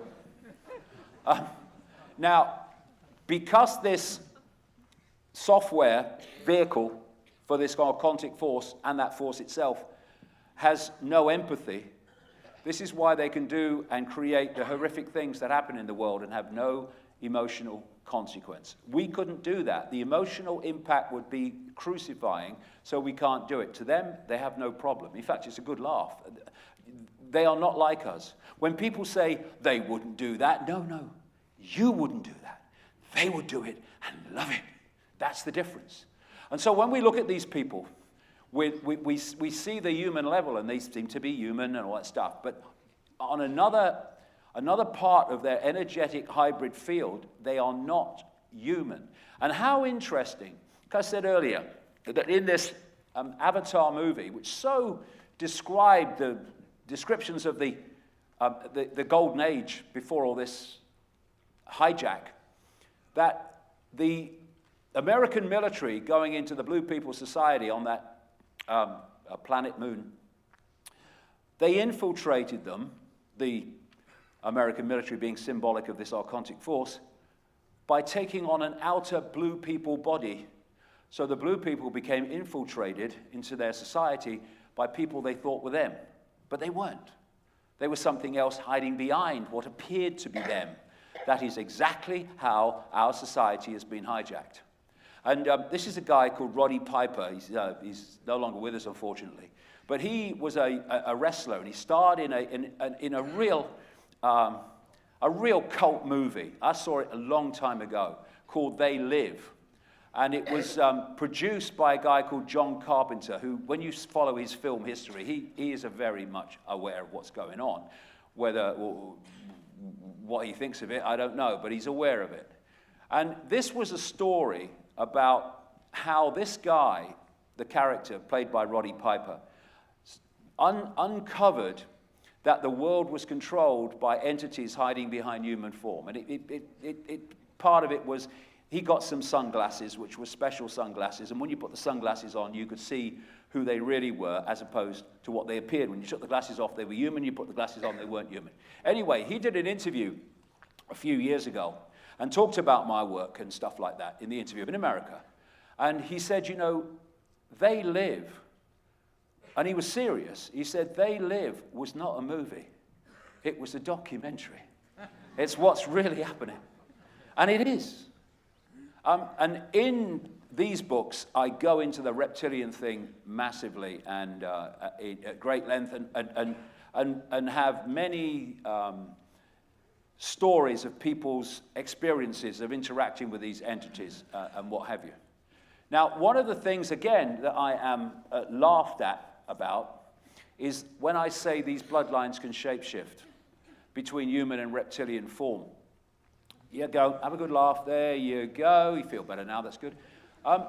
Now, what people say, five-sense reality, postage stamp consensus, you can't go from a physical body to another physical body. No. Do you know you can't? No, you can't. Of course you can't. That's ludicrous. But there's no physical. What we're looking at is when we talk about hybrid bloodlines, we're actually talking about hybrid energetic fields. One has the human information, one has the reptilian or other non-human information, not always reptilian. And therefore, when the human field is the dominant one, any observer is decoding that field. So when they decode that field into holographic reality, it looks like a human body. But when there is a shift and the other field becomes the dominant one, anyone who is observing that shift sees it holographically, they perceive it as physical, the movement of a human body to a non-human body, and often back again. The only place the shift takes place, quote, physically, is in the decoding systems of the brain at the back, where we decode information fields into visual holographic reality. It's not a physical shift. That would be impossible. So they are part human, part non-human, and it's the human part that's put forward most of the time.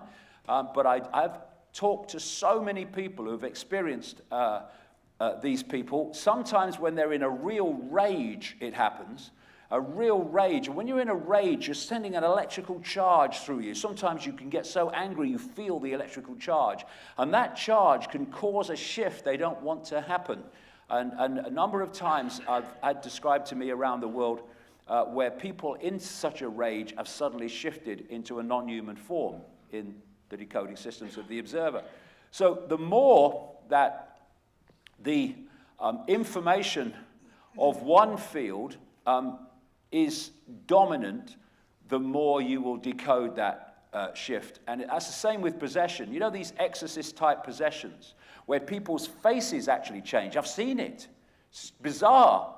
It's because the possessing entity's information field becomes more and more the dominant information source, and as it imposes itself upon the possessed energetic field, it's impacting more and more on the field that the observer is decoding.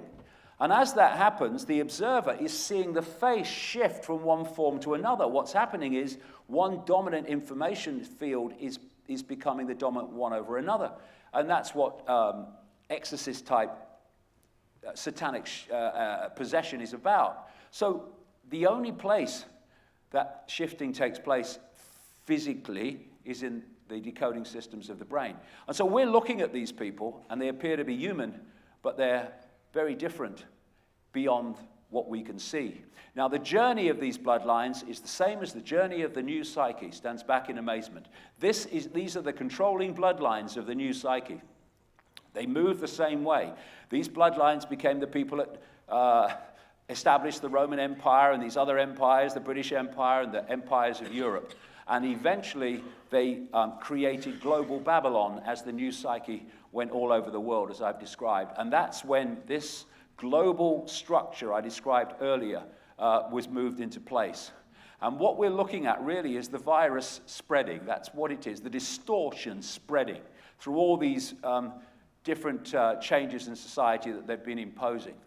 Now, Satanism, secret societies, and religion all ultimately are controlled by that force.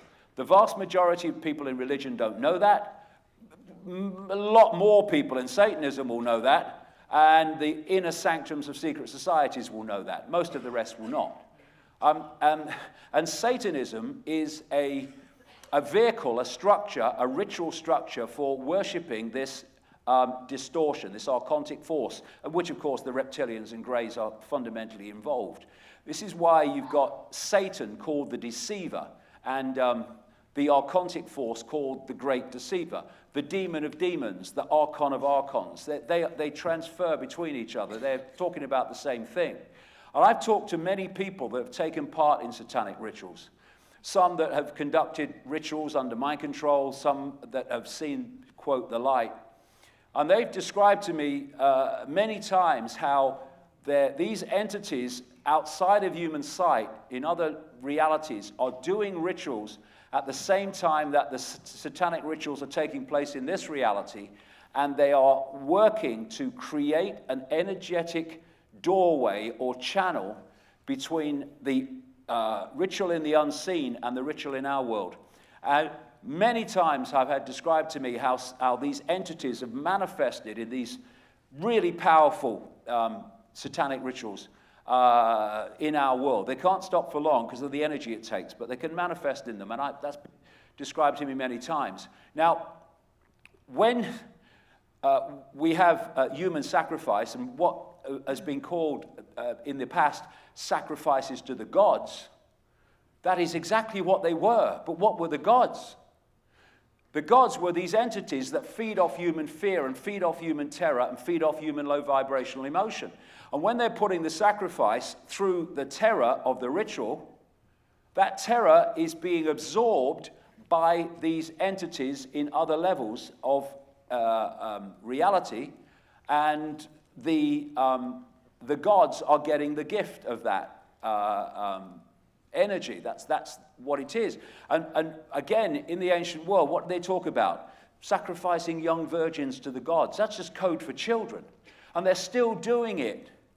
Places like Halloween, times like Halloween, phenomenal amounts of children are being sacrificed to the gods all over the world. When I started researching how many children go missing in this world every year, just in America alone, people think that if it's in the paper, then that's someone's looking for a missing child. That relates to how many children go missing. Oh, no. Astonishing numbers of children go missing all over the world. Credo Mutwa tells me of all the children that go missing, never to be found again in Africa.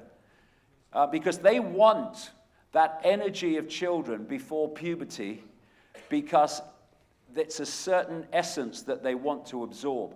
And that's why they want sacrifice of children. That's why they want pedophilia and abuse, sexually abuse of children.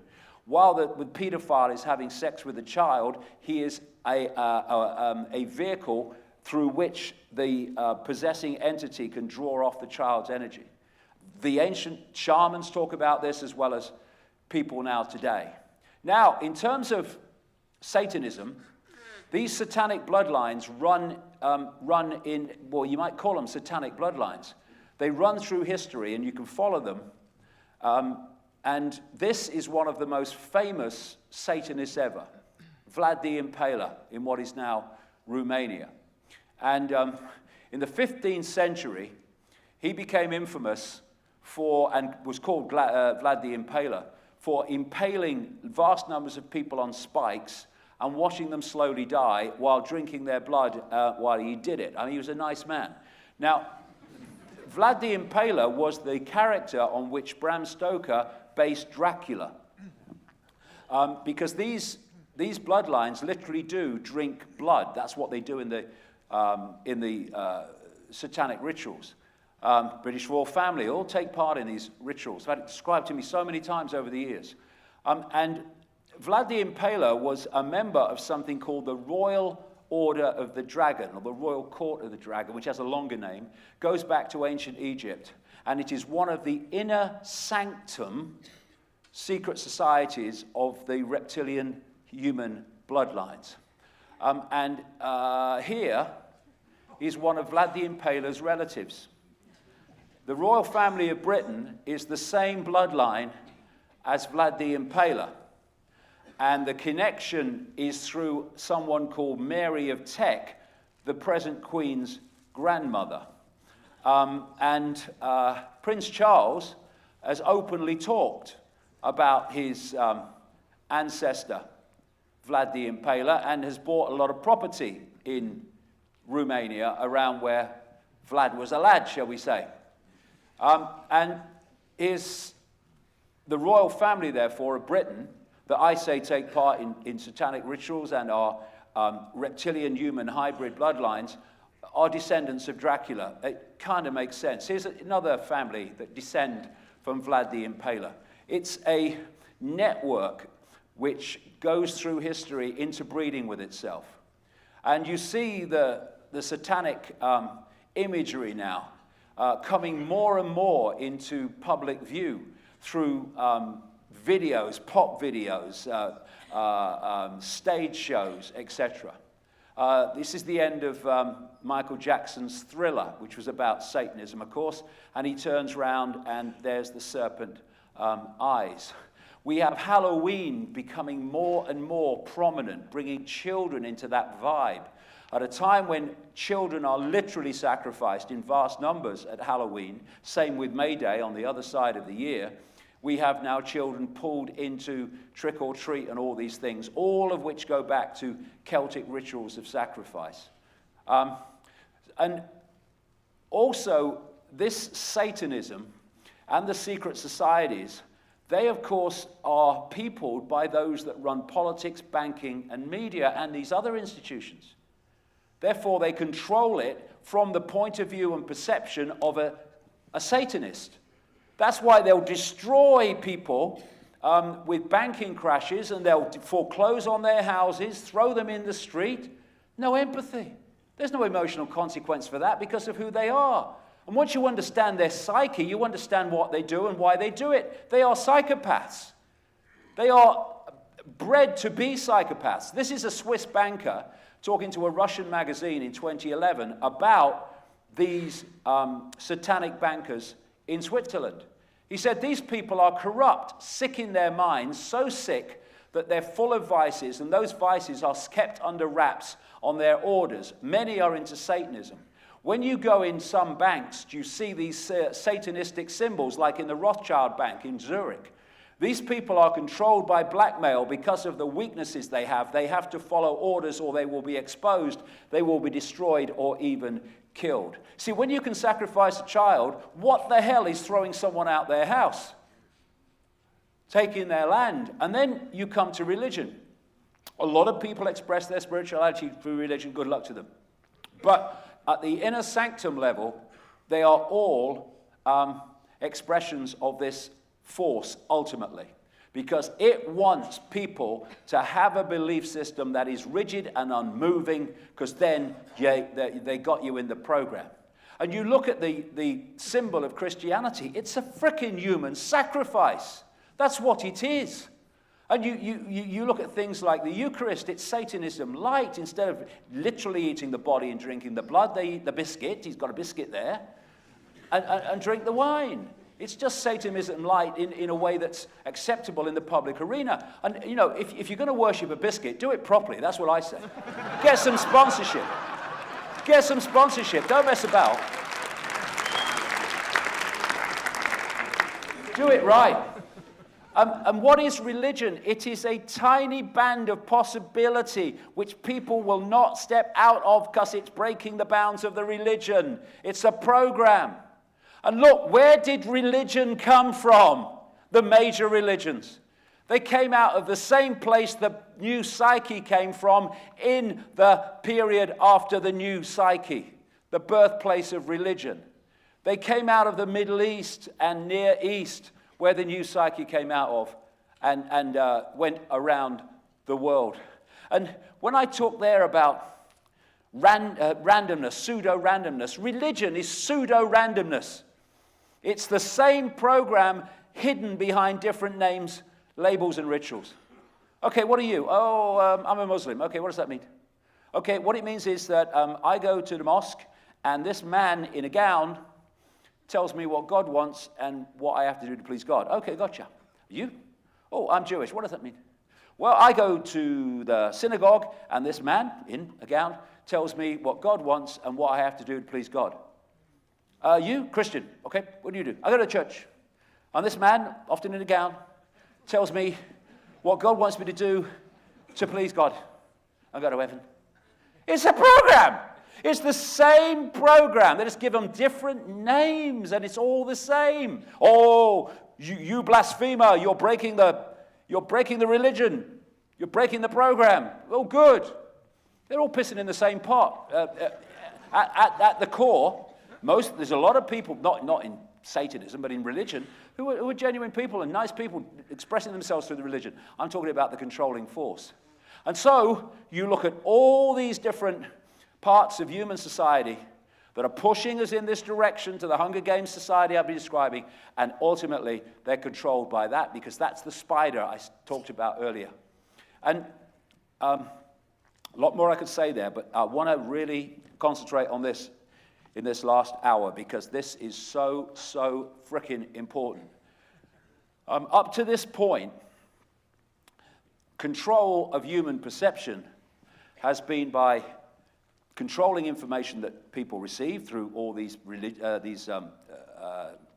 education systems and radio and all that stuff, and holding people in the postage stamp consensus through their life. That's not where they wanted to stop it, or ever where it was supposed to end. This is a process of deeper and deeper control of human perception. What they want to do now, and it's happening in front of our eyes, they want to go from manipulating human perception to being human perception. This is the next stage. They want to create another expansion of the archontic hive mind, and they want that to be the absorption of the human mind. And this is, if we go back to that Charney project and that entity that allegedly communicated through that computer interface, and it's supposed to have said humans are more involved spiritually than the reptiles, but they suppress humans with their technology. Their God is their technology. And that is what this is all about, transhumanism.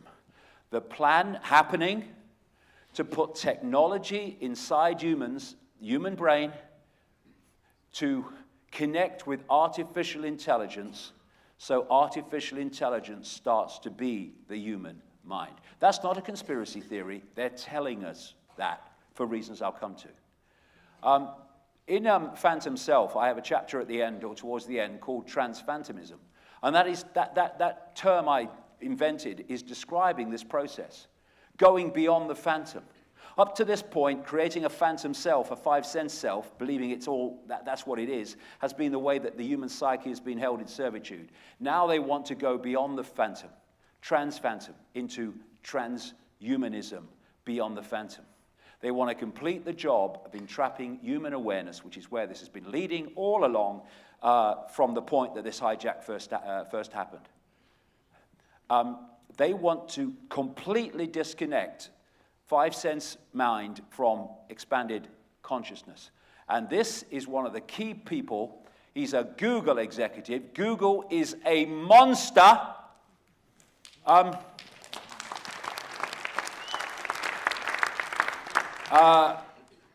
he's the PR man for Frankenstein. He is selling this absorption, this assimilation of the human mind into artificial intelligence as a great thing and the next stage of human evolution. Unless he's completely brainless, he sure as hell knows that's not why it's happening. Google, I mentioned earlier about the devil's playground, Silicon Valley, and how it's hijacking more and more control of the information that we receive or don't receive.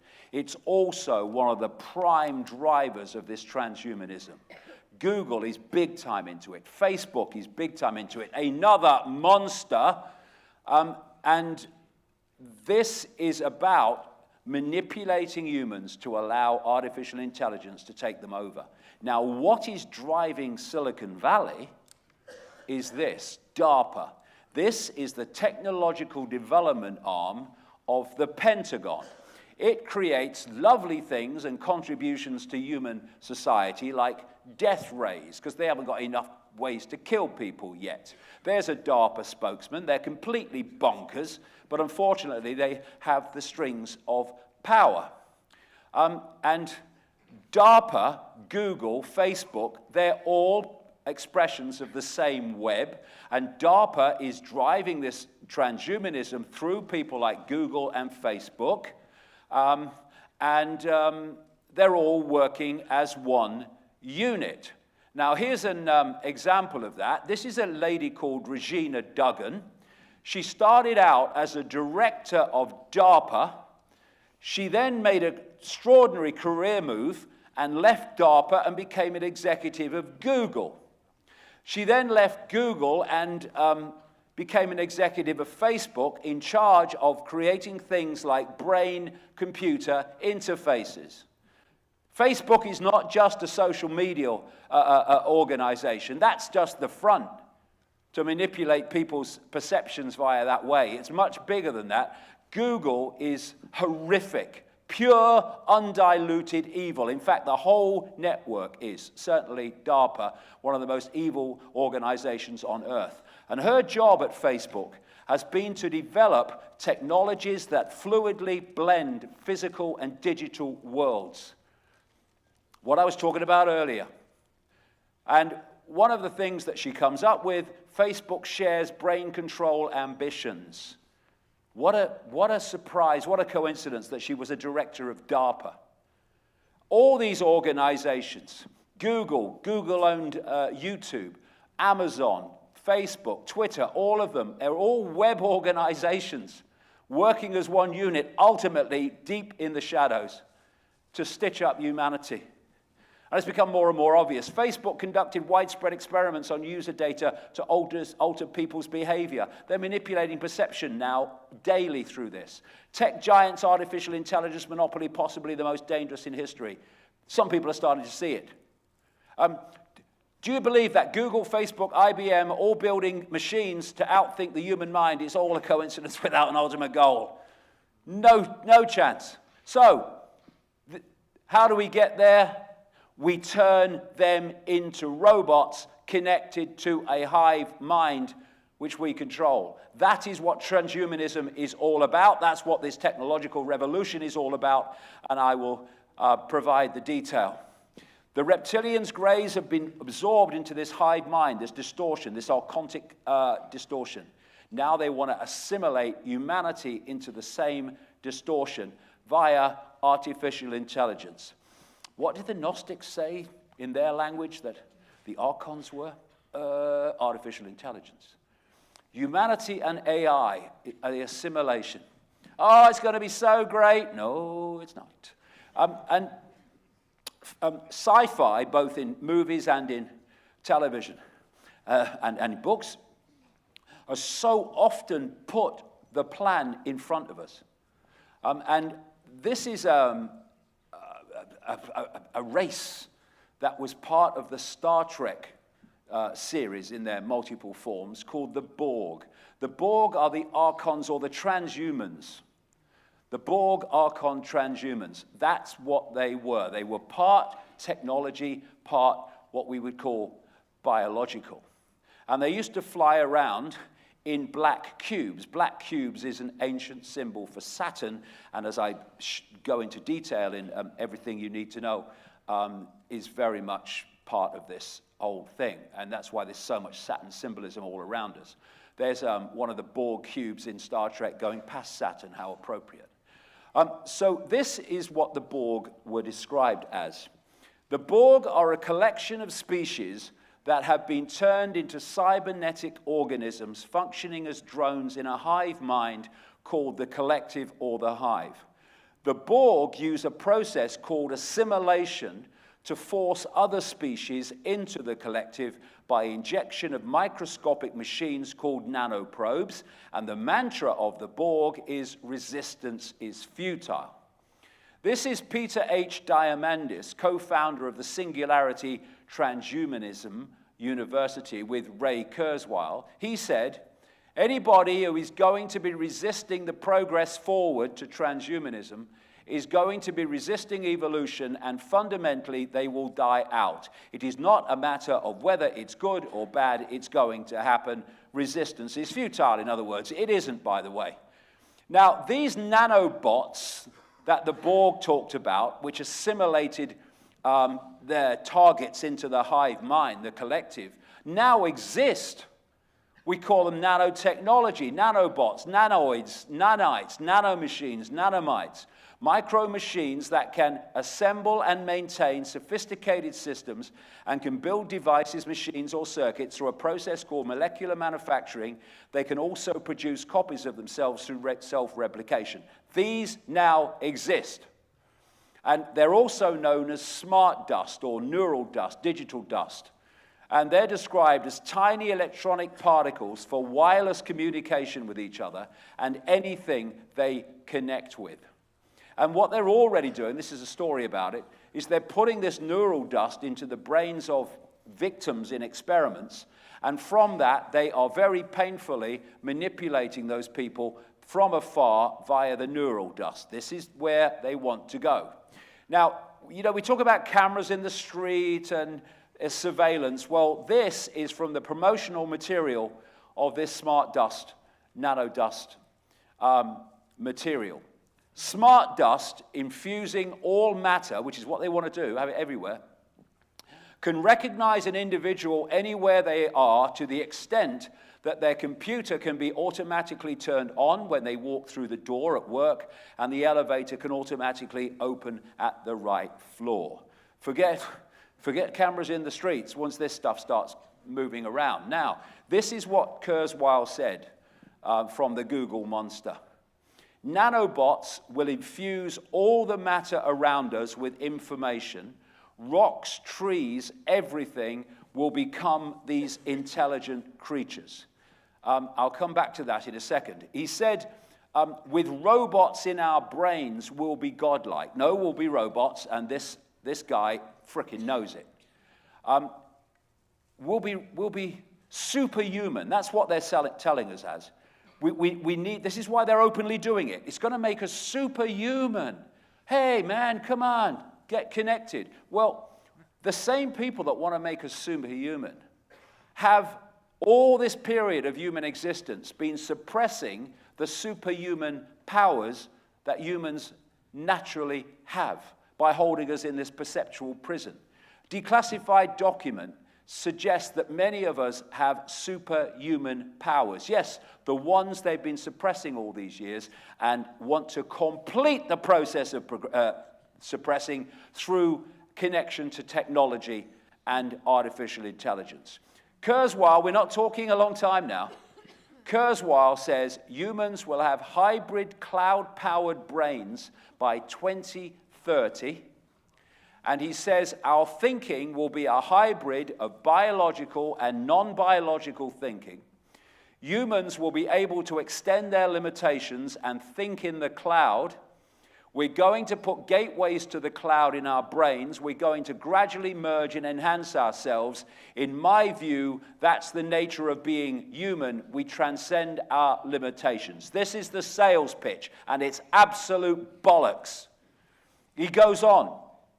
As the technology becomes vastly superior to what we are, then the small proportion that is still human gets smaller and smaller and smaller until it's just utterly negligible, by which time there will be no human mind, just a biological, not even that in the end, terminal for artificial intelligence.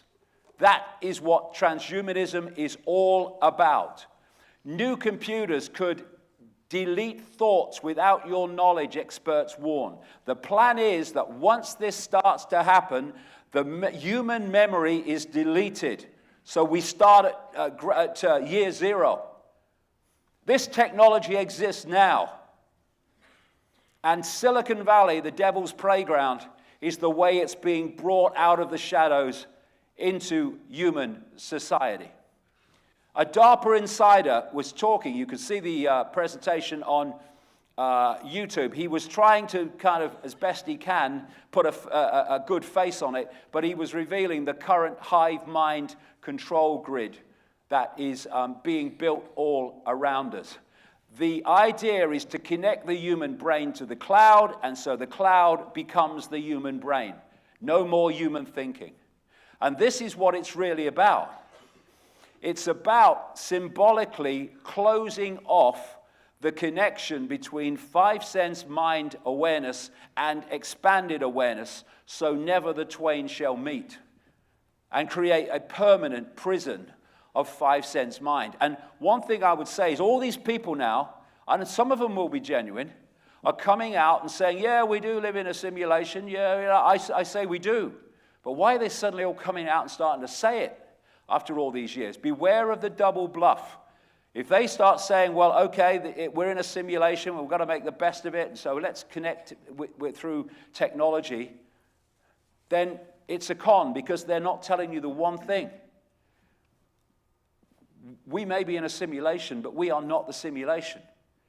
We may be in a vehicle connected to the simulation, but we are not the vehicle. We are the I, the consciousness, the awareness experiencing through it. And that's what they want us not to know. And we have this guy here, Elon Musk, who is coming out quite often now, warning about how dangerous AI is and how it could take out humanity. But he's also buying companies like Neuralink to merge the human brain with AI. He's also putting satellites into orbit to beam Wi-Fi at the Earth, all over the Earth, which is fundamentally part of what I'm talking about. I'll come to that in a second. So your actions do not match your words. And until I see differently, and I haven't yet, I will see him as the transhumanist good cop to Kurzweil's bad cop. Elon Musk wants to merge brains with computers with Matrix-style technology, but says how dangerous it's going to be. I don't follow. Now, this cloud, this sub-reality, like I've just mentioned, to have everyone connected to it worldwide, the cloud has to be everywhere. And this cloud is designed to be Wi-Fi, to have a Wi-Fi field all over the Earth where no one can escape from it, and the connection to the cloud of the human brain will be through this Wi-Fi field, what I've been calling for years, the technological sub-reality. So, if they're going to do that, they need Wi-Fi everywhere. And that's exactly what they are doing. Satellites are going up at an extraordinary rate to beam Wi-Fi back at every area of the Earth, and this is why they are doing it. Elon Musk is big time involved, and I read a financial report on what he and others are doing, putting up really expensive satellites to beam Wi-Fi at sub-Saharan Africa and places where no one frickin' lives, basically. And the financial report was saying, well, we just can't see any way he'll ever get his money back. But that's not the idea. It's not about money. It's about creating a Wi-Fi cloud that no one on Earth can escape. Google to Wi-Fi entire Earth with 180 satellites. Introducing the outer net, free worldwide Wi-Fi access beamed from space. You remember there was a satellite exploded at Cape Canaveral last year. It was a SpaceX Elon Musk satellite, rocket, and it was about to take up a Facebook Wi-Fi satellite to beam sub-Saharan Africa with Wi-Fi. Because, of course, the T-shirt, Zuckerberg, hey, man, hey, I'm with you guys. He has this burning desire for people in sub-Saharan Africa to watch CNN and go on bloody Google search engines and Facebook. Extraordinary. Never going to get his money back, but that's not what it's about. And to give you an idea of how fast this is an Indian satellite breaking the record, or an Indian rocket breaking the record of taking 104 satellites up into space in one launch.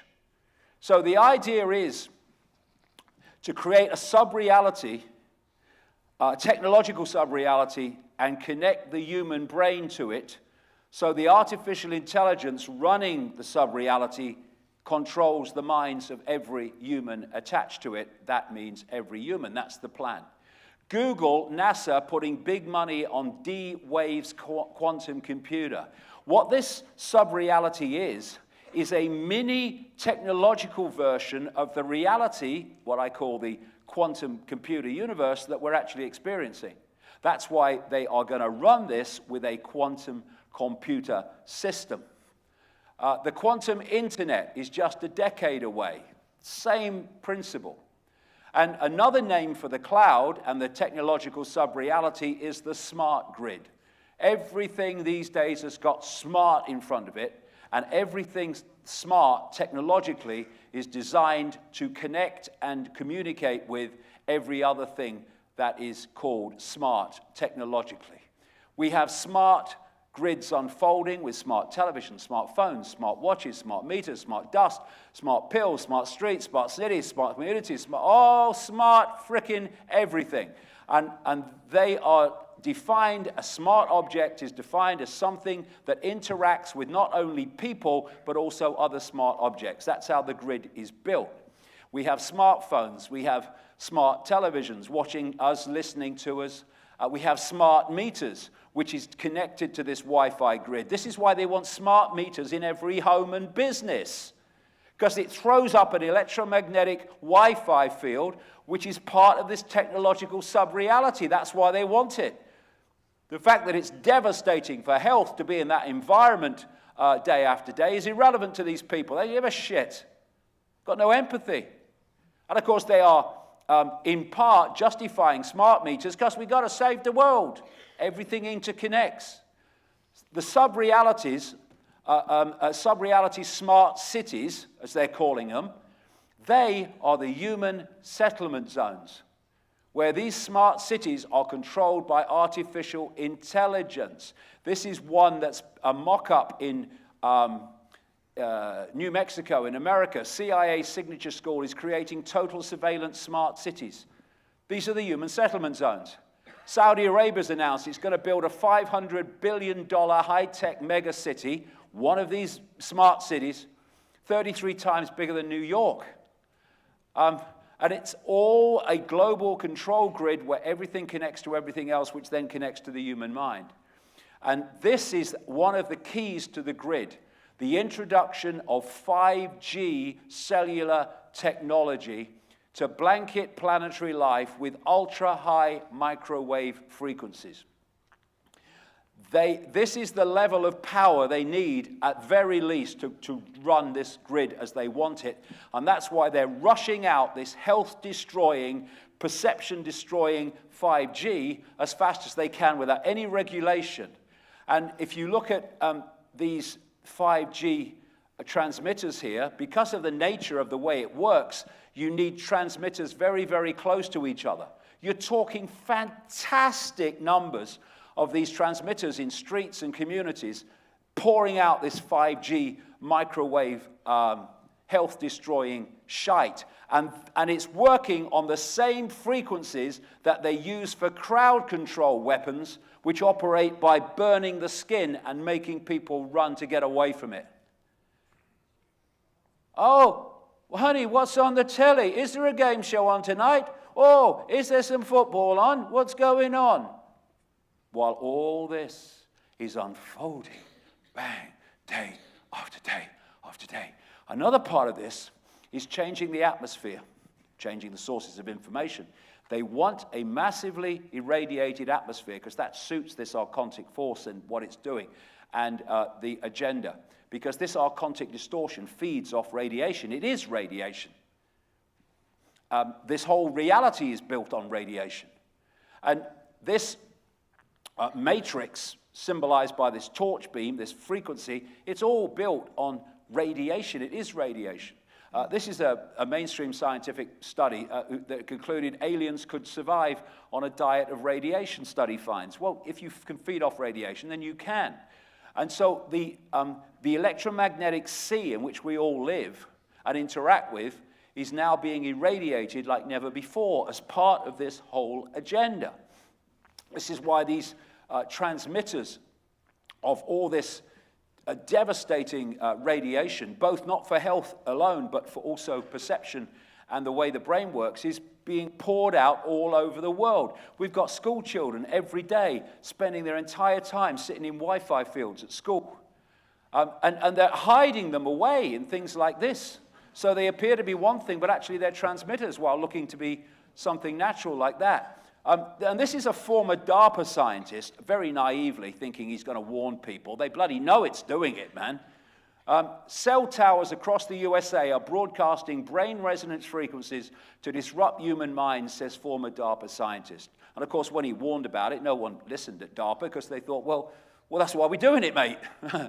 And so we have children being brought up in this incredible irradiated environment. And we had a report in Britain a few months ago which said there'd been a massive increase in brain tumors, especially among the young, but they didn't know why. Oh, I think I can give them a clue somehow. Madness. Why don't they say the obvious? Because the agenda doesn't want that to be made obvious. All we're having is tomorrow's generation, as well as the adults of today, bombarded with this perceptual manipulation, health-destroying shite called radiation. And of course, the Rothschilds, I've shown this, I know this from a massive insider, the Rothschilds were behind the introduction of nuclear power, every one of which is a potential nuclear bomb. Now, this guy, Michael Pessinger, is a neuroscientist at Laurentian University in Canada. And he's done years and years of research into the effect of this massively irradiated atmosphere that we're living in. And he says this: for the first time in our evolutionary history, we have generated an entire secondary, virtual, densely complex environment, an electromagnetic soup, that essentially overlaps the human nervous system. And they've developed it because that's exactly what it's supposed to do, to envelop the human nervous system and take over all perceptual processes of the body. Welcome to the real world, the one that we are heading into so fast unless we wake up in numbers. Artificial intelligence is summoning the frickin' demon. And of course, in the Matrix movies, which were so symbolic, machine cities, they were basically smart cities and the smart grid, and they were controlled by artificial intelligence. The demiurge archons, this distortion, is described in our language by the Gnostics as a form of artificial intelligence, inorganic. And what we have been manipulated to do is to build a technological vehicle for this archontic distortion to take over human society and to absorb into itself the human mind. We talk at the moment, I mean, you know, people talk about AI this, AI that, AI is going to do this, AI does this, AI frickin' everywhere. I don't hear the question, what is AI? And when I read AI scientists commenting on, we don't really understand it. It seems to be learning faster than we thought. You don't understand it? Well, what are you doing then? AI could be described as algorithmic intelligence. And on one level, that's what we're seeing, algorithms used to manipulate and use technology and what have you. But what I say is, eventually, what's meant to run this technological sub-reality is not algorithmic intelligence, so that could still be part of it, but archontic intelligence, the direct vehicle for this intelligence to take over the world. What we've been doing is building a technological vehicle for this virus to take over everything. And this answers Don Juan Matus's question, as I'll come to in a second. So when that question was asked in that science series, Through the Wormhole, are digital aliens hiding within technological systems? Well, this is the kind of thing they were talking about. And this is Don Juan Matus's question. Think for a moment and tell me how you would explain the contradictions between the intelligence of man the engineer and the stupidity of his systems of belief, or the stupidity of his contradictory behavior. What's been happening is humanity has been manipulated on a road to develop the side of the brain and the nature of intelligence, intellect, to the point where the ability is there to build that prison, while having the other part of the psyche, expanded psyche, and what we would call wisdom, insight, and seeing the big picture, suppressed. So people build their own technological prison without having the insight to see that that is what they are doing. That is what has happened, and that's why you have this contradiction that has been highlighted by Don Juan Matus of the brilliance of man the engineer build the prison, but the stupidity of his systems of belief don't see that's what you're doing. This is what's been happening. The whole system's been set up to do this, manipulated and evolved to build our own prison without realizing that's what we've done. Bye-bye humans. I don't agree with the monkey, but the end is spot on unless we wake up to this. And now perhaps we can start to see the real reason that ultra-Zionist hate groups are trying to shut down what I am saying. It's nothing about, he's saying this about Zionism. That's just the excuse to silence me. It's to stop this getting out because of what those groups represent in the big picture and in the web. Remember when the world was run by humans? We are being taken over by this AI now. Artificial intelligence could mean the end of humankind. Stephen Hawking, yes, mate, but that's the frickin' idea. That's the bit they miss. It's not an accident. It's happening by long-term planning. The archonive mind, transhumans, the assimilation. And the basis of this technological sub-reality is the internet. The internet is designed to become the technological collective mind controlled by AI, which will control everything connected to the internet, which is planned to be everything, including the human brain.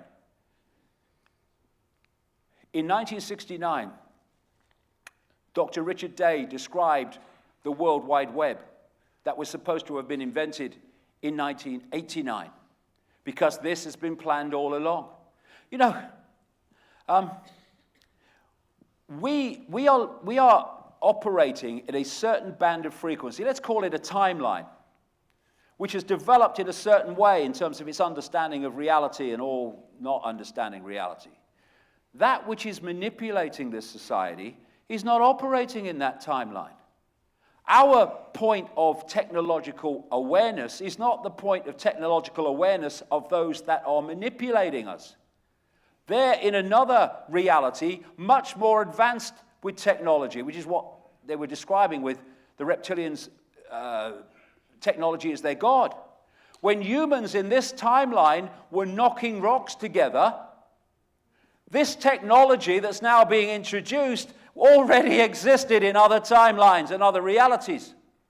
And what's been happening is cover stories have been introduced. Oh, it came from a geek in a garage. Oh, okay.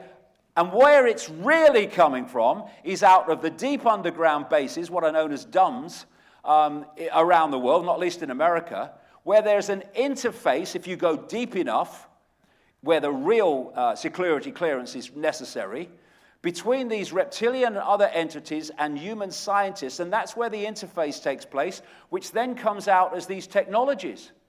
I mean, given that the control of humanity is dependent on the development of greater and greater forms of technology, are we really naive enough to think that these manipulators are sitting around a table just frickin' waiting?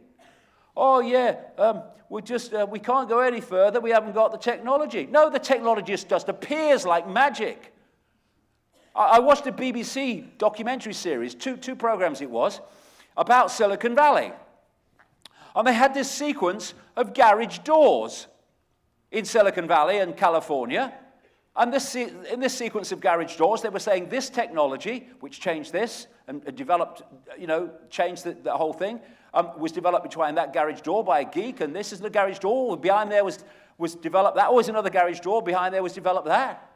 You know, I think they were sitting around a table after that series and going, hold on a minute. We've got to change the frickin' narrative. You know this? You know these cover stories to get this stuff in the public arena, mate? Too many garage doors. They're going to see it. They're going to see it. Another narrative, please. Because this is what's happening. It's coming out. It already exists. This is why it's now moving so fast. They don't have to develop the technology. They just have to introduce it. The world is so different. And DARPA, you're talking about the internet as an entity, DARPA openly says, we created it. It was created with military technology. What, do they want people to communicate and have free discourse worldwide? Is that what DARPA wants? Of course not. The opposite. It's just a vehicle. And what they're doing now, because they had to sell the internet, and you couldn't sell the internet if they were selling the internet that it's becoming, they had to sell the internet, get people hooked on it by the free flow of information. Oh, this is great, we can communicate, no censorship, this is great. But the internet, of course, is the most perfect vehicle for surveillance, control, and perceptual manipulation. And now what they're doing, this is what we're seeing, with all the censorship and the other things, is they're now everyone's hooked on it. They're deleting what is bad for them, the free flow of information, and leaving what is good for them, a fantastic vehicle for perceptual manipulation and for surveillance. And during the brief tenure of a guy called David Petraeus at the CIA, he announced the development, which we're now seeing unfold so fast, of what he called the Internet of Things, where you connect everything to the internet, be it domestic appliances, the fridge, the car, not least with driverless cars, which is all part of this, and Elon Musk's involved in that. Everything connects to the internet. Google's Nest now talks to washing machines, lights, and even your car. Firm launches a program that connects any smart gadget to its thermostat. Oh, he's opened the door, he's going for the cheese. And, you know, oh, that's a joke, that's great. No, it's not a frickin' joke. Invasive Amazon.com now wants to monitor your refrigerator and track everything you eat via connection to the internet. Same with these driverless cars. AI implants will allow us to control our homes with our thoughts within 20 years. No, our homes will be allowed to control our thoughts. That's the way it's meant to go. And it's so appropriate that it's called the World Wide Web. Now, also designed to be connected to the Internet of Things, which then is called the name Internet of Everything, is the human mind, which means that whatever controls the internet controls everything, including the human mind. This is what's happening. Now, a few years ago, there was a movie called Transcendence, starring Johnny Depp, that put all this in front of your face as a movie. Some scientists are asking, could the internet wake up and become conscious? I say it already is, to an extent at least. Transcendence was a movie that was based just a little into the future, not far. And the Internet of Things was reality. And quantum computers were a reality. And the Johnny Depp figure was a scientist who found he was dying. So his wife, who's also a scientist, they downloaded his consciousness, his mind, onto a quantum computer. And when he died, she downloaded his mind onto the internet, and Johnny Depp's mind took over the internet. This was symbolic of AI. Transcendence, the internet wakes up and becomes conscious.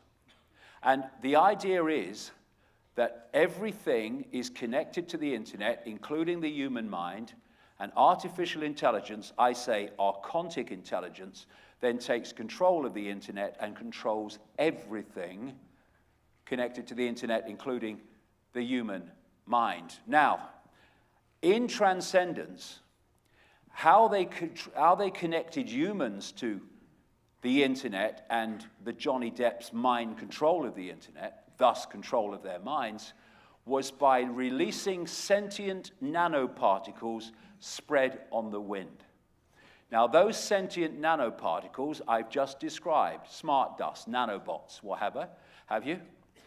And this is how they are being spread on the wind.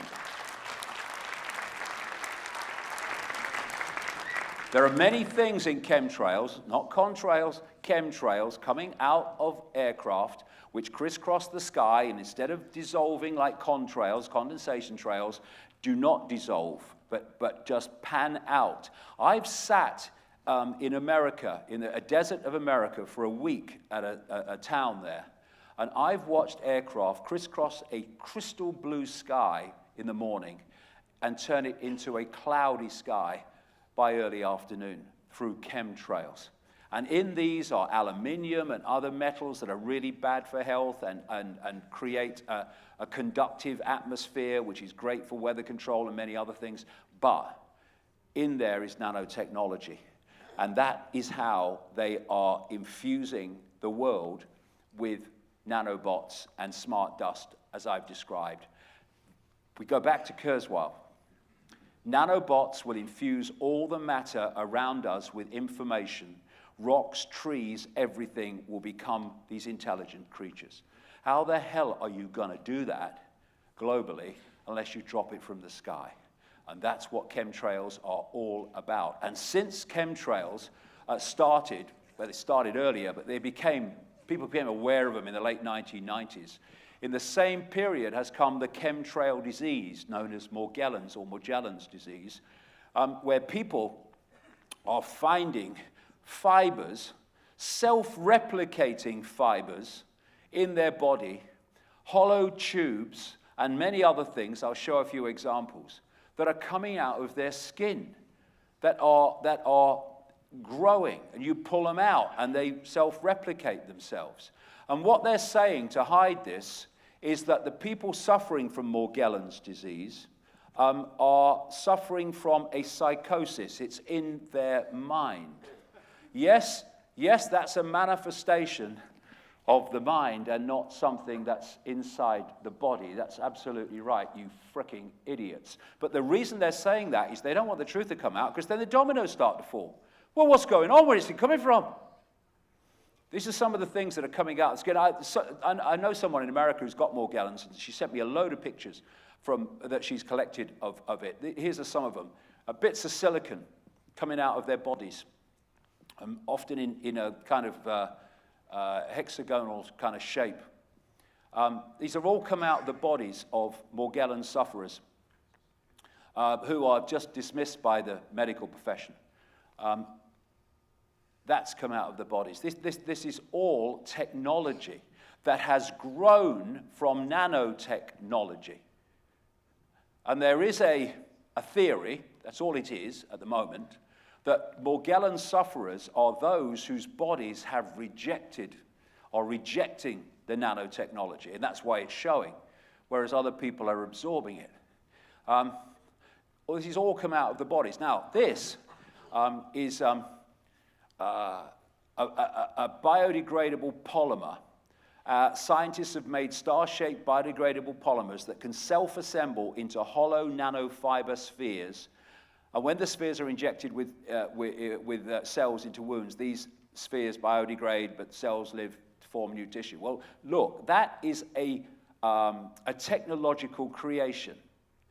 And that is something that's coming out of the bodies of Morgellons sufferers. That's coming out of a Morgellons sufferer. And that has come out of one Morgellons sufferer, and it's basically straight out the frickin' Matrix. And some of them light up, and their power source is something called piezoelectricity or pressing electricity, where the body movement creates electricity through the body movement, and these things are empowered by them. This is a doctor in America. Mysterious new blood bacteria seems like nanobot bioweapon. This is what we're looking at. We're being frickin' invaded.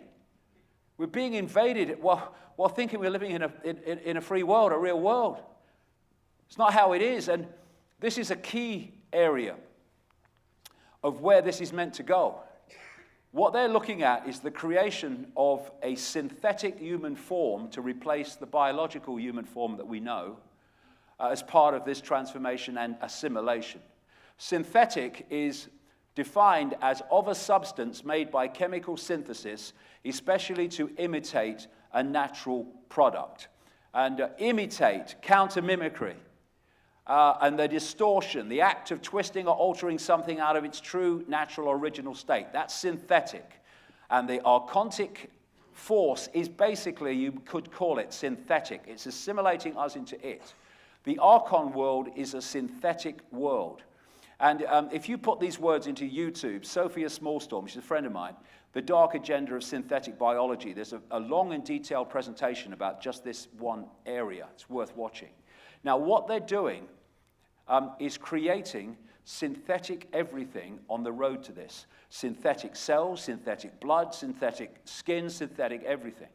A step closer to designer babies, human cells could be made from scratch in 10 years as scientists reveal plans to create an entire synthetic genome. This is where we're going, and this is why we're going there. Synthetic genetics is basically copying the computer codes of the biological form and turning it into a synthetic version. Will designer babies end the need for sex? Humans could reproduce using skin samples within 20 years, claims geneticist. And what they're talking about are stem cells, which are cells simply waiting for instructions to become any cell you want, including sperm. Thus, they can procreate without sexual procreation. And this is where it's going.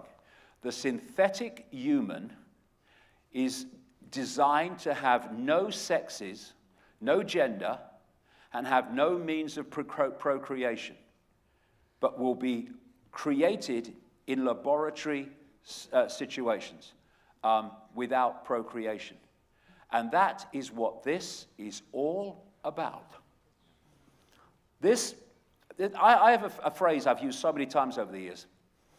When something comes out of nowhere and is suddenly everywhere, it's the agenda. Every time someone's pressed a button on the next stage.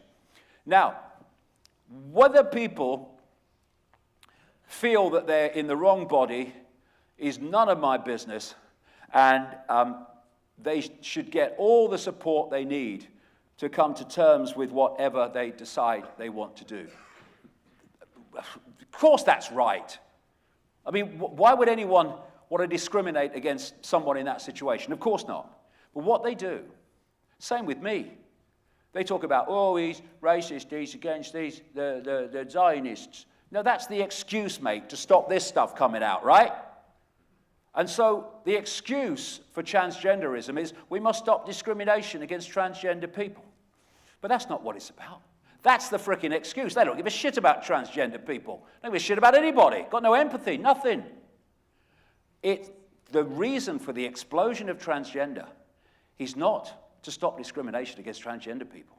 It's to confuse people, especially the young, about their gender who weren't confused before. That's what it's about. It's about making people confused that weren't confused before because of this agenda that I'm coming to. And this is why it's everywhere. This is why the language is being changed. You can't say mother and father anymore. You can't say boys and girls and all this crap. And I would say to people in this transgender arena, and it's often not transgender people who are pushing this crap. It's other people that are pushing it and using them as the excuse. It's a very different thing. My dot is not the only dot. And we need to look with peripheral vision at what's happening and why it's happening. Why is there explosion everywhere? Why do I tick transgender explosion off in every country I go into? Because it's a global agenda. And this is Richard Day, Dr. Richard Day in 1969. What did he tell those doctors? Boys and girls are going to be made the same. This is what is happening. Children as young as 13 to be asked whether they are gender fluid, demigirl, or intersex. 25 different genders to choose from. Oh yeah, let's confuse them. Oh, people are becoming more gender fluid just because they're encouraged to be. BBC series for children as young as 6 about transgender child taking hormone-blocking drugs. If kids aren't gender confused yet, they soon will be when this school is done with them. A policy of not being able to say boys and girls. Stop calling them boys and girls. Advisors who are paid £200,000 to help train teachers say using sex-specific terms in the classroom is unfair to transgenders. Nothing to do with that. It's confusing those who are not confused. Australia, schools banned from using the term mum and dad, and boys told to dress up as girls in non-gender specific free play. It's not free play if you make them do it. And the transgender bloody bathrooms, and here we have pediatricians in America talking about reckless profit-driven doctors prescribing children as young as 12 sex change hormones. They call it child abuse, but it is not specifically in its foundation terms about money. It's about changing the nature of the human form. I am non-binary. Well, unless we start realizing what this is really about, there will only be binary. On-off electrical charges of the computer system. And it was all described in 1932 by Aldous Huxley in Brave New World, who had access to this projected agenda that Orwell was tapping into in 1948, and Dr. Richard Day tapped into in 1969. Same thing. Natural reproduction, said Huxley, has been done away with, and children are created, decanted, and raised in hatcheries and conditioning centers. From birth, people are genetically designed to fit into one of 5 castes, which are further split into plus and minus members and designed to fulfill predetermined positions within the social and economic strata of the world state. That's what transgenderism and the synthetic human is all about, the non-gender synthetic human. This is the new maternity ward, unless the pennies start to drop of what this is really all about. And here we go with George Orwell, 1984, something similar. Already we are breaking down the habits of thought which have survived from before the revolution. We have cut the links between child and parent, and between man, and between man and woman. No one dares trust a wife or a child or a friend any longer, but in the future there will be no wives and no friends. Now, the Harvey Weinstein thing and the horrible abuse of women is one thing, but that was a trigger. It's a trigger which has led to parliaments, to other places, where genuine abuse of women has been pulled together with things that were just the wrong thing to say. When I was younger, not the wrong thing to say, it was just a bit of a laugh. But it's all been brought together. And what has that done? I'll describe what it's done. One British member of Parliament said, when this story broke, and of course the whole thing's gone into the British Parliament, it's gone into the American Congress and Capitol Hill. This MP said, "I will never hug a woman again, who basically is not my wife. I will always only shake hands with them." And what they are doing, and this is the trick again, they take genuine abuse and they highlight that, and they use that as the excuse to pan that out into all different areas of human interaction, which they all lob into this area of genuine abuse. And so men are frightened to say anything to women. Women and men are being pushed apart. Political correctness means people daren't say anything. They have to think, how do I put this? People are being pushed apart and divided, not just of group on group anymore, but individual on individual, sex on sex, exactly what this is describing.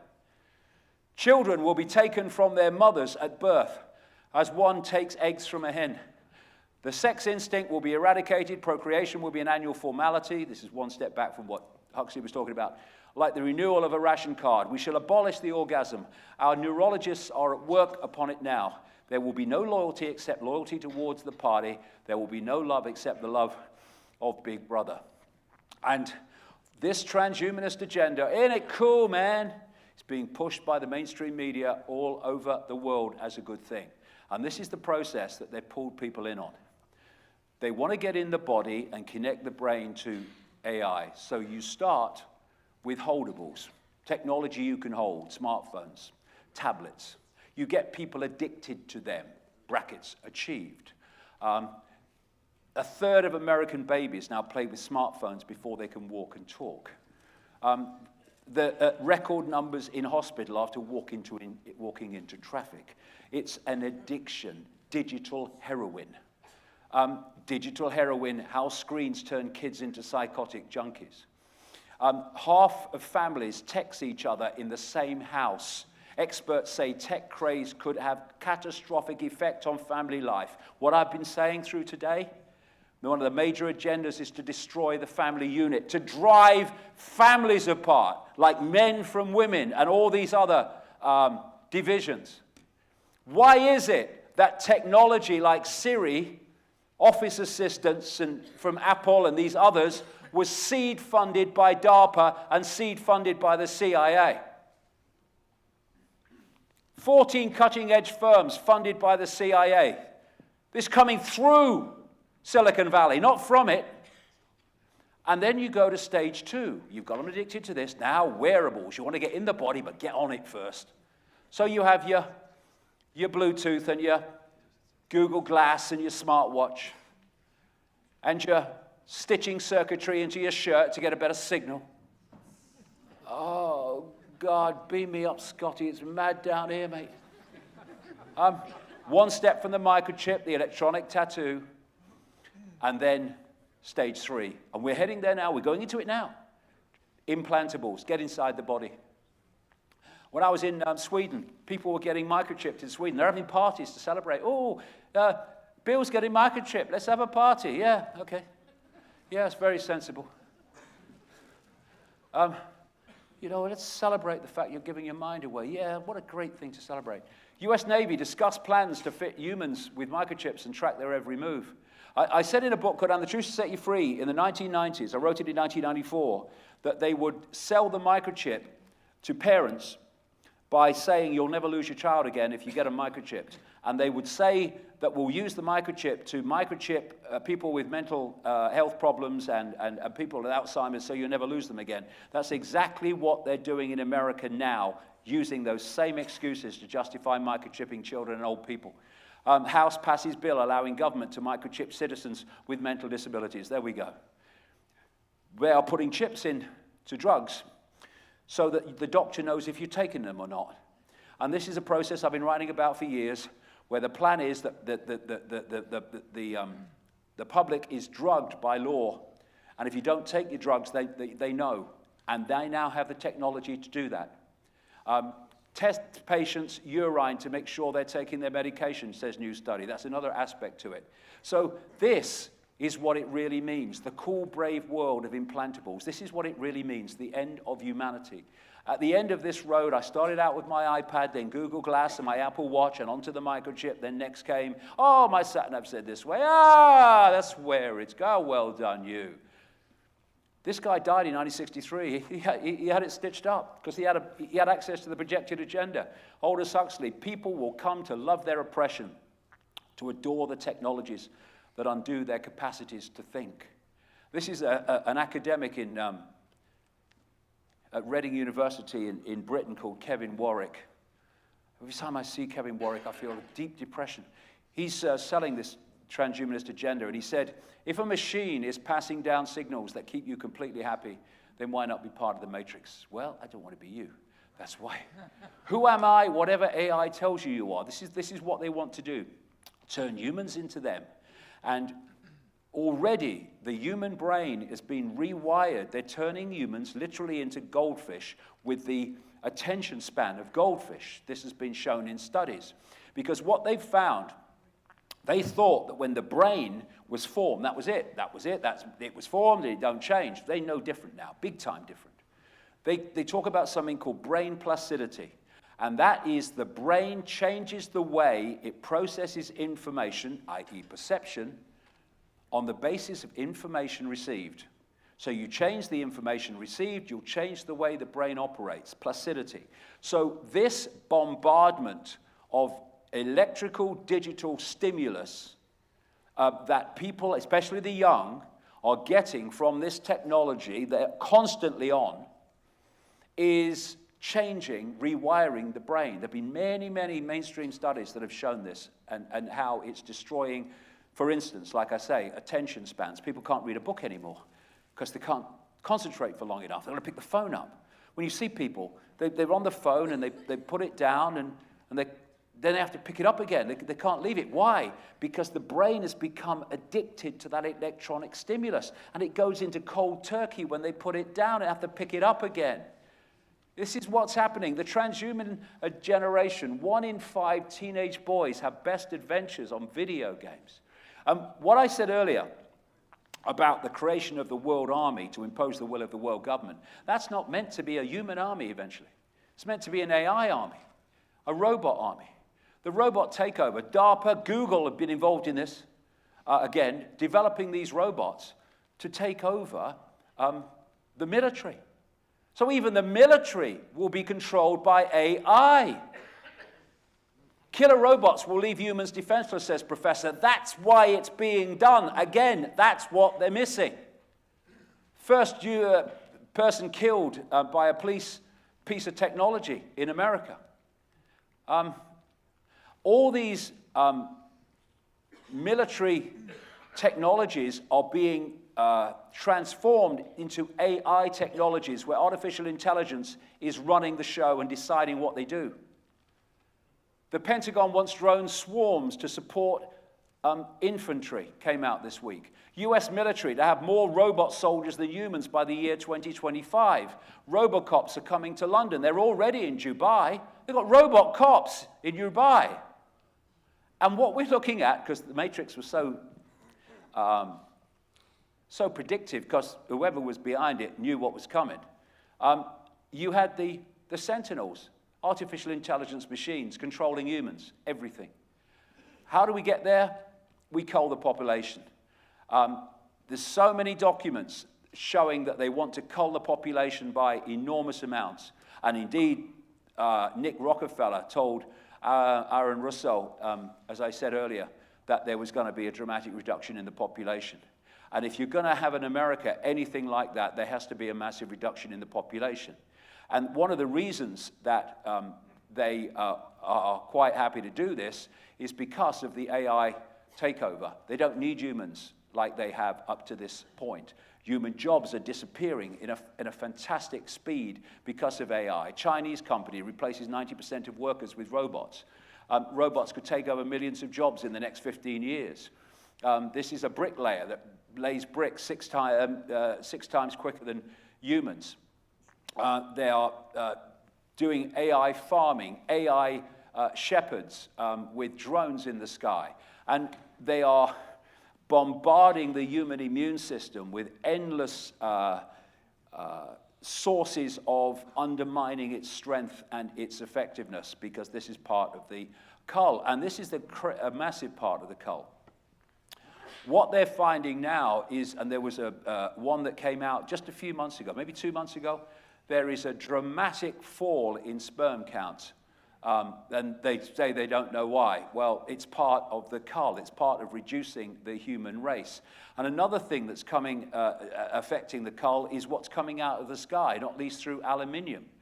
This is a report in Britain. Aluminium poisoning may trigger Alzheimer's disease, claims professor. Alzheimer's disease has gone through the frickin' roof since chemtrails started. This is another one. Dementia is now the leading cause of death in England and Wales. Well, where the hell has that come from? It's coming from the sky. Bees suffer dementia due to metal pollution. Aluminium contamination may be behind insect decline. It's coming from the sky. Also, all this radiation, GMO, vaccines, absolutely crazily, 74 vaccines in some countries before the age of 17, massively insane. The target of the vaccines is the human immune system. So we become open to other things, and this is why they want mandatory vaccinations, because people are starting to say, hold on a minute, I'm getting a bit concerned about these vaccines and what they're doing. Oh, well, it was your choice to have them. If you're making the choice not to have them, they're now becoming compulsory, because they're massively part of this whole process as well. And so we also have drugging the population. These are the most drugged young generations in human history. All part of the plan. I explained this in Everything You Need to Know. And again, Aldous Huxley was right there, in 1961. There will be, in the next generation or so, a pharmacological method of making people love their servitude and producing dictatorship without tears, so to speak, producing a kind of painless concentration camp for entire societies, so that people will, in fact, have their own liberties taken away from them, but rather enjoy it, because they will be distracted from any desire to rebel by propaganda or brainwashing enhanced by pharmacological methods. And this seems to be the final revolution. And that's massively part of what is happening on university and college campuses all over the world, and why the snowflake generation is being produced. And here we have the CIA documented from a paper that's come to light connected to MK Ultra. The CIA documented long-range planning for a drugged and debilitated society. This has been planned all along, and it's in the paperwork that this was the plan all along. And one other area, before I finish this section, is preemptive programming. You may notice that the world that I've just described is coming out in movie after movie after movie after movie. Why? It's something called preemptive programming. The world they want to take us into is so fantastically different to the world we've been in that there is a strong chance of people going, what's going on? What's happening? So what they've been doing is feeding us through movies and TV series the world they want to introduce. And what they're doing is making the subconscious and the conscious, but the subconscious particularly, familiar with that world through movies and television programs. And so as they bring that world in, as they are now, quicker and quicker, in reality, it's no longer quite as alien, quite as strange, quite as, whoa, what's happening, because of the programming that we've been put through. This is why these Hunger Games, Equilibrium, and all these movies, and of course the mainstream pushing transhumanism. And the idea is you put the preemptive programming into the subconscious mind, and it goes through to the conscious mind as a sort of familiarity with what would be very alien otherwise. That is what's happening. And all the time, the slaves are fighting the slaves for the slave owners as a total diversion of focus so that this can go on unchallenged while they're fighting over whether Trump should do this or Trump should do that. But is it a lost cause? It frickin' seems so, but no way it is. We are heading for this fascist dictatorship, but we can change direction. Because of the way reality works, we can change direction by changing ourselves. In the kingdom of the blind, the one-eyed man is king. When we become the two-eyed, third-eyed man and woman, consciousness, then the game can change, and it can change very quickly. Because we're heading there. We could be here. It's just a choice, so we need to make it now. We can paint a better world. To understand how, we have to see the connection between perception and frequency, and thus how we change this world from what it is to what it can be, far faster than anyone can imagine who thinks this is a solid world of limitation. I'll be back in half an hour to talk about that. Thank you very much. Thank you.